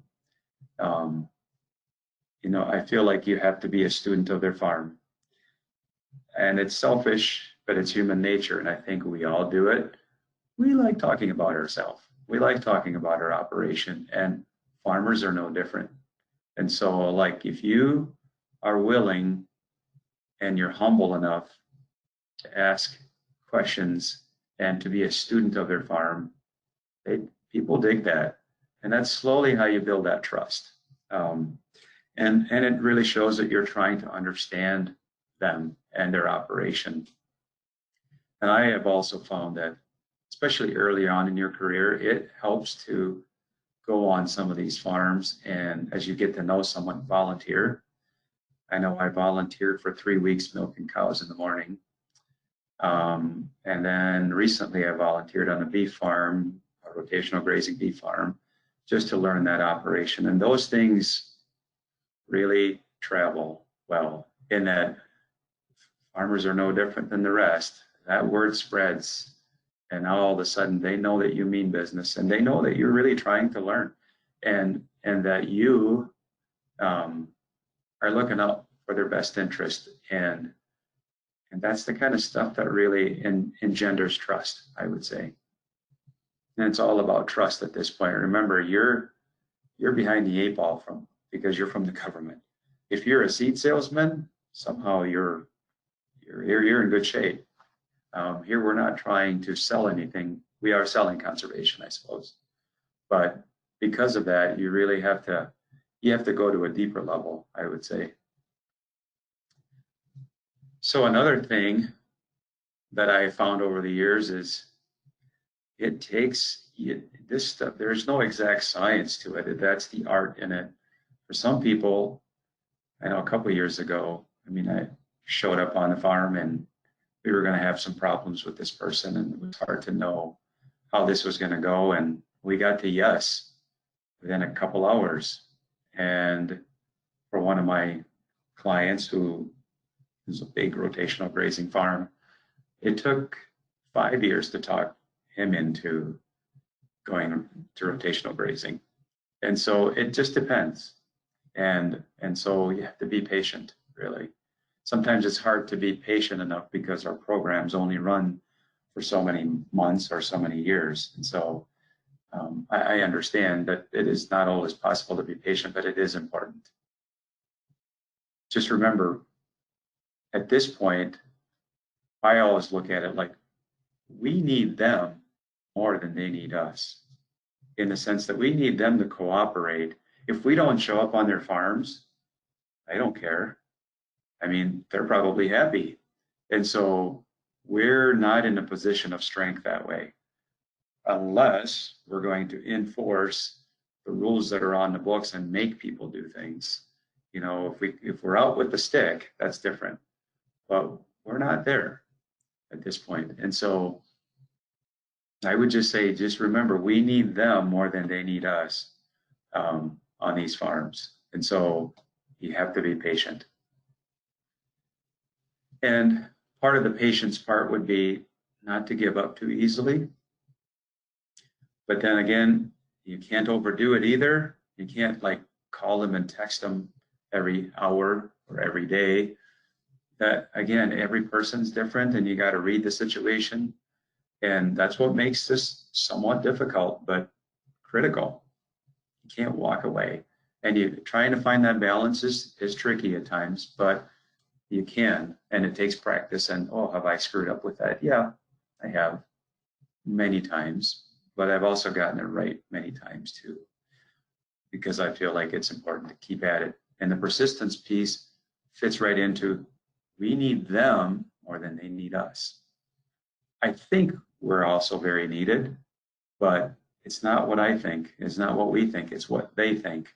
And in so many landowners' minds that I've worked with over the years, and there have been a few hundred here in Sauk that I've worked with, it's pretty obvious that if I never showed up on a lot of these farms, they'd be happy, or any governmental agency. And so oftentimes we're associated with enforcing something, or we don't know what we're doing, or whatever the biases that are out there. And there are biases for sure.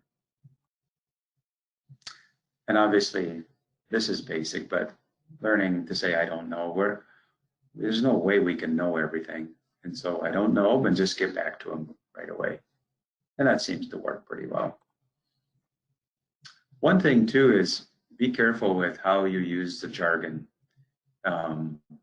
We just throw it around like it's alphabet soup. And I know that if I go to a place, let's just say the doctor's office, and they're throwing out all these medical jargon, you know, you tend to kind of tune out after a while.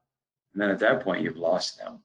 And so I just like to keep it simple. So like, for example, you might have LWRM funding, you might have county funding, you might have EQIP funding. There's all kinds of different funding sources, we'll just say, to tap into to install a conservation practice. And I just like to say, well, on the federal side of things, I don't mention program names, just on the federal side of things, there's this pot of money. And on the county side of things, there's this pot of money. And that just say county or federal. It just keeps it simple. It's easier to follow. And then people aren't turned off by it and shut down mentally by it. So I feel like that's kind of an important one too. So this one is a little bit of a busy slide, but again, I have been yelled at enough times on farms to know that you can't jump ship as soon as it gets uncomfortable. Well, obviously protect yourself. I mean, there's no need to get hurt doing this.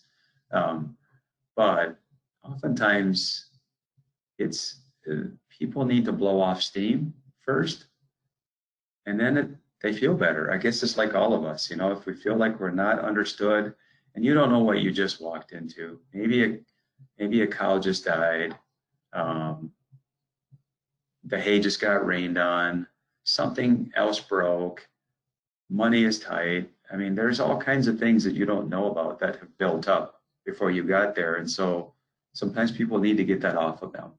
And so you become a counselor in essence. I feel like a lot of my job is counseling, it seems like. but that's the stuff that makes a difference. And so I've learned not to leave. I just stay put and listen as empathetically as possible and try to understand. And before you know it, they're right in there. So I'll just give you an example. This was probably the second year of my job, so a long, long time ago.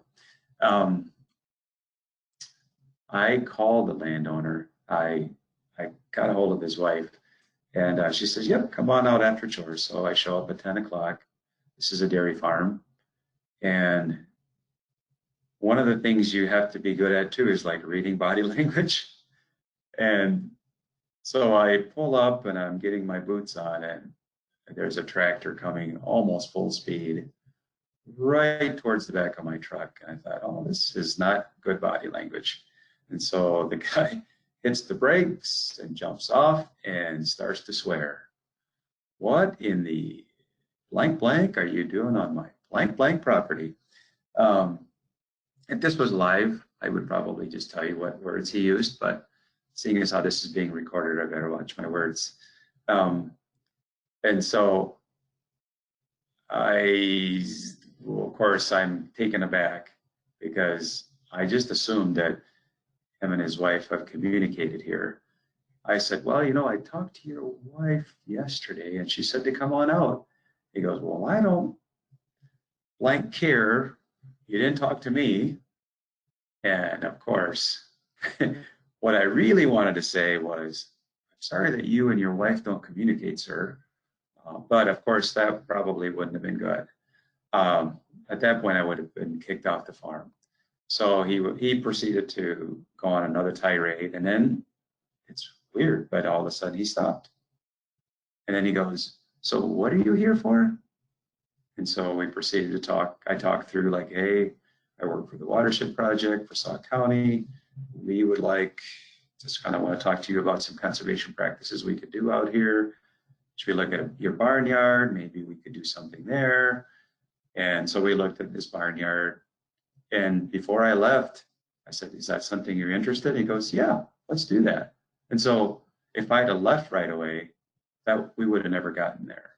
And so to this day, I'm one of the few people that he tolerates from the conservation departments, and I think I probably saw him when he was out of control and vulnerable, and I didn't leave, and I left an impression, I think.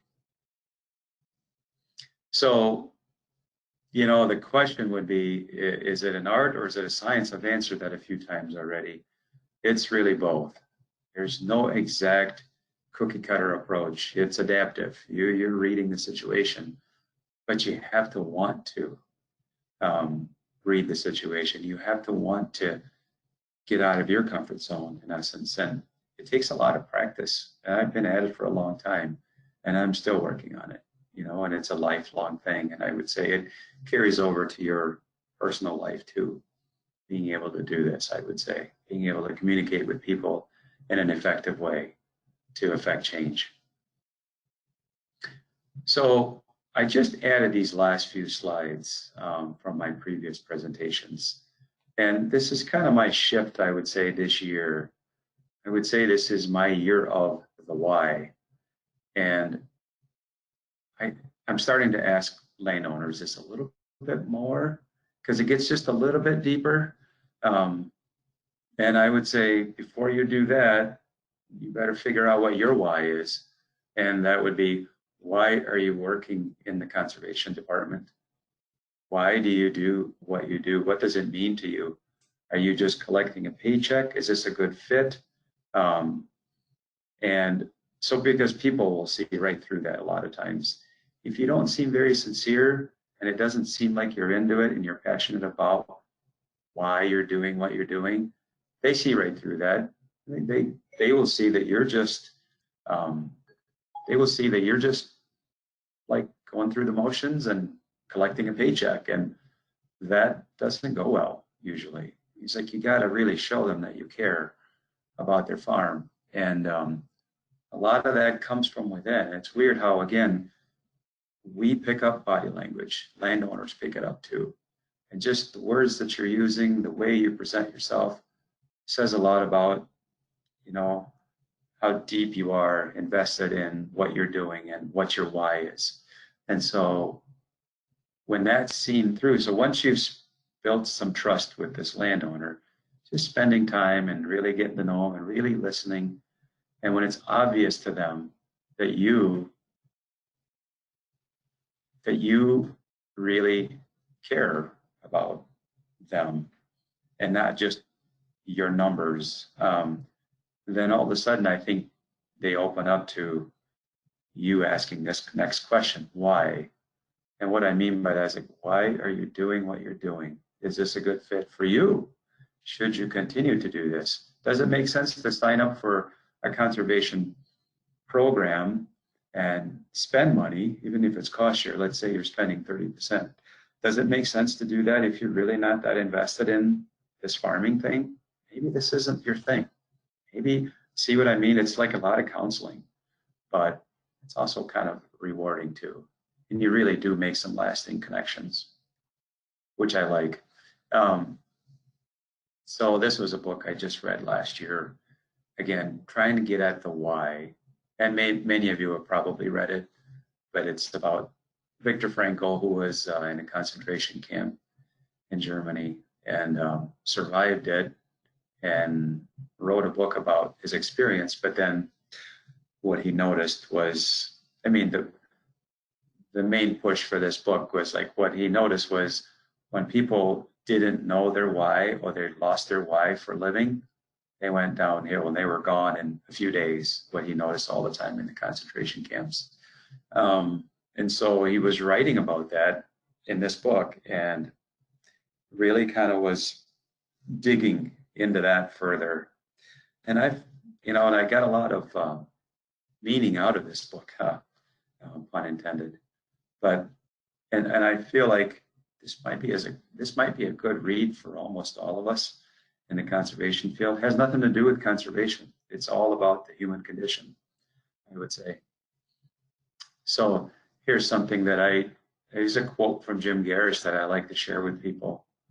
Oops, let me go back. It says, if you don't know where you're going, any road will get you there. And this is why the latest fad will hook people. Like, oh, look at this new set of tractors, let's do that. And well, I see this new variety, let's do that. I mean, it's not coherent. Like, it's like a squirrel, boom, let's grab that. I mean, I think we all do that. And so, like, getting to that deeper level of, like, you got to know where you're going, otherwise you're going to get sucked many different ways. I have a couple of young boys that are talking through things like this right now. Have a vision, have an idea of what you're doing and where you're going. It'll just help you. And so the landowners are no different. And I like this quote too. If you don't know where you're going, well, how will you know when you've gotten there? Right? And so another important reason to know your why and have a goal or an objective. So here we go, creating a plan with goals and objective. I'm just going to run through this. This is a whole, like, 3-day course, I would say. I don't know, it's going to be, have to bear with me here, but I'm going to have to back up a little bit. Creating a plan with future objectives. I'm not going to spend a lot of time on this, but this is what I'm starting to do this year to kind of help people, because what I think I was noticing was, like, you could talk someone into it, something, but then again, if they didn't have, like, an overall goal or a vision or a why for doing it, you'd lose them. And maybe they'd do it for 2 or 3 years, but then they'd fade away and that would be the end. And so I have found that getting at these deeper, bigger goals was important. So many of you have heard this, but setting SMART goals, specific, measurable, attainable, related, timed, it's time consuming. It is time consuming to kind of go through some of this, but you don't have to get that deep into it, but you could just start poking around and asking some questions. There are all kinds of sheets out there you can use. I started using this one. Here's an example of a SMART goal. I want to have a grass-based dairy and be milking 70 cows by spring of 2020 with a debt to asset ratio of less than 50%. I mean, it doesn't have to be this. It could be something else, but there's just an example of a SMART goal. Here are some of the goals that are important. You know, in lifestyle, how do you want to live? Where do you want to live? How do you want to raise your kids? I mean, I know it gets deeper, but that's why I say, like, you probably should answer these questions yourself first, and then go ahead and help landowners with it in the future. These are the foundations for all other choices, I would say. And that's really that's all I had for you. Nothing humongous. I'm kind of in between you and being done for the day, so I wasn't going to drag this on very long. But I see that there is, I don't know if it's a question. So I see a question here from Tony. It says, thanks for the message. What are your favorite ways to meet and connect with ag producers in order to form an ongoing long-term relationship? Workshops, conferences, FSA office, coffee shops, etc. My favorite way, honestly, is a direct contact. I just stop in. Either I call first, and if I'm getting the push off, if I'm getting the Heisman, I will just stop in and start to connect with them. There's nothing like that face-to-face. It's too easy to, you know, like when we get telemarketers, it's easy to hang up on them. I've gotten better at that over the years. It was hard in the beginning, but now it's not such a big deal. Or if someone emails you, sometimes these landowners don't check emails forever. And text-wise, I'm finding that some of them definitely are responding to that.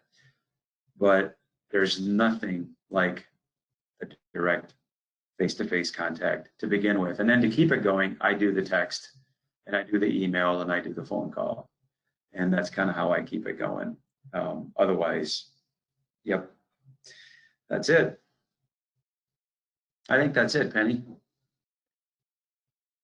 Well, thanks, Serge. I've always appreciate you taking your time and giving us that. And hopefully we all know where we're going and our plan to get there. So thanks, everyone. We'll be back tomorrow at 1 p.m. with Matt from Wisconsin Land and Water. Okay. Thanks, everyone. Thanks, Serge, so much. Take care, everyone, and see you tomorrow. Bye-bye.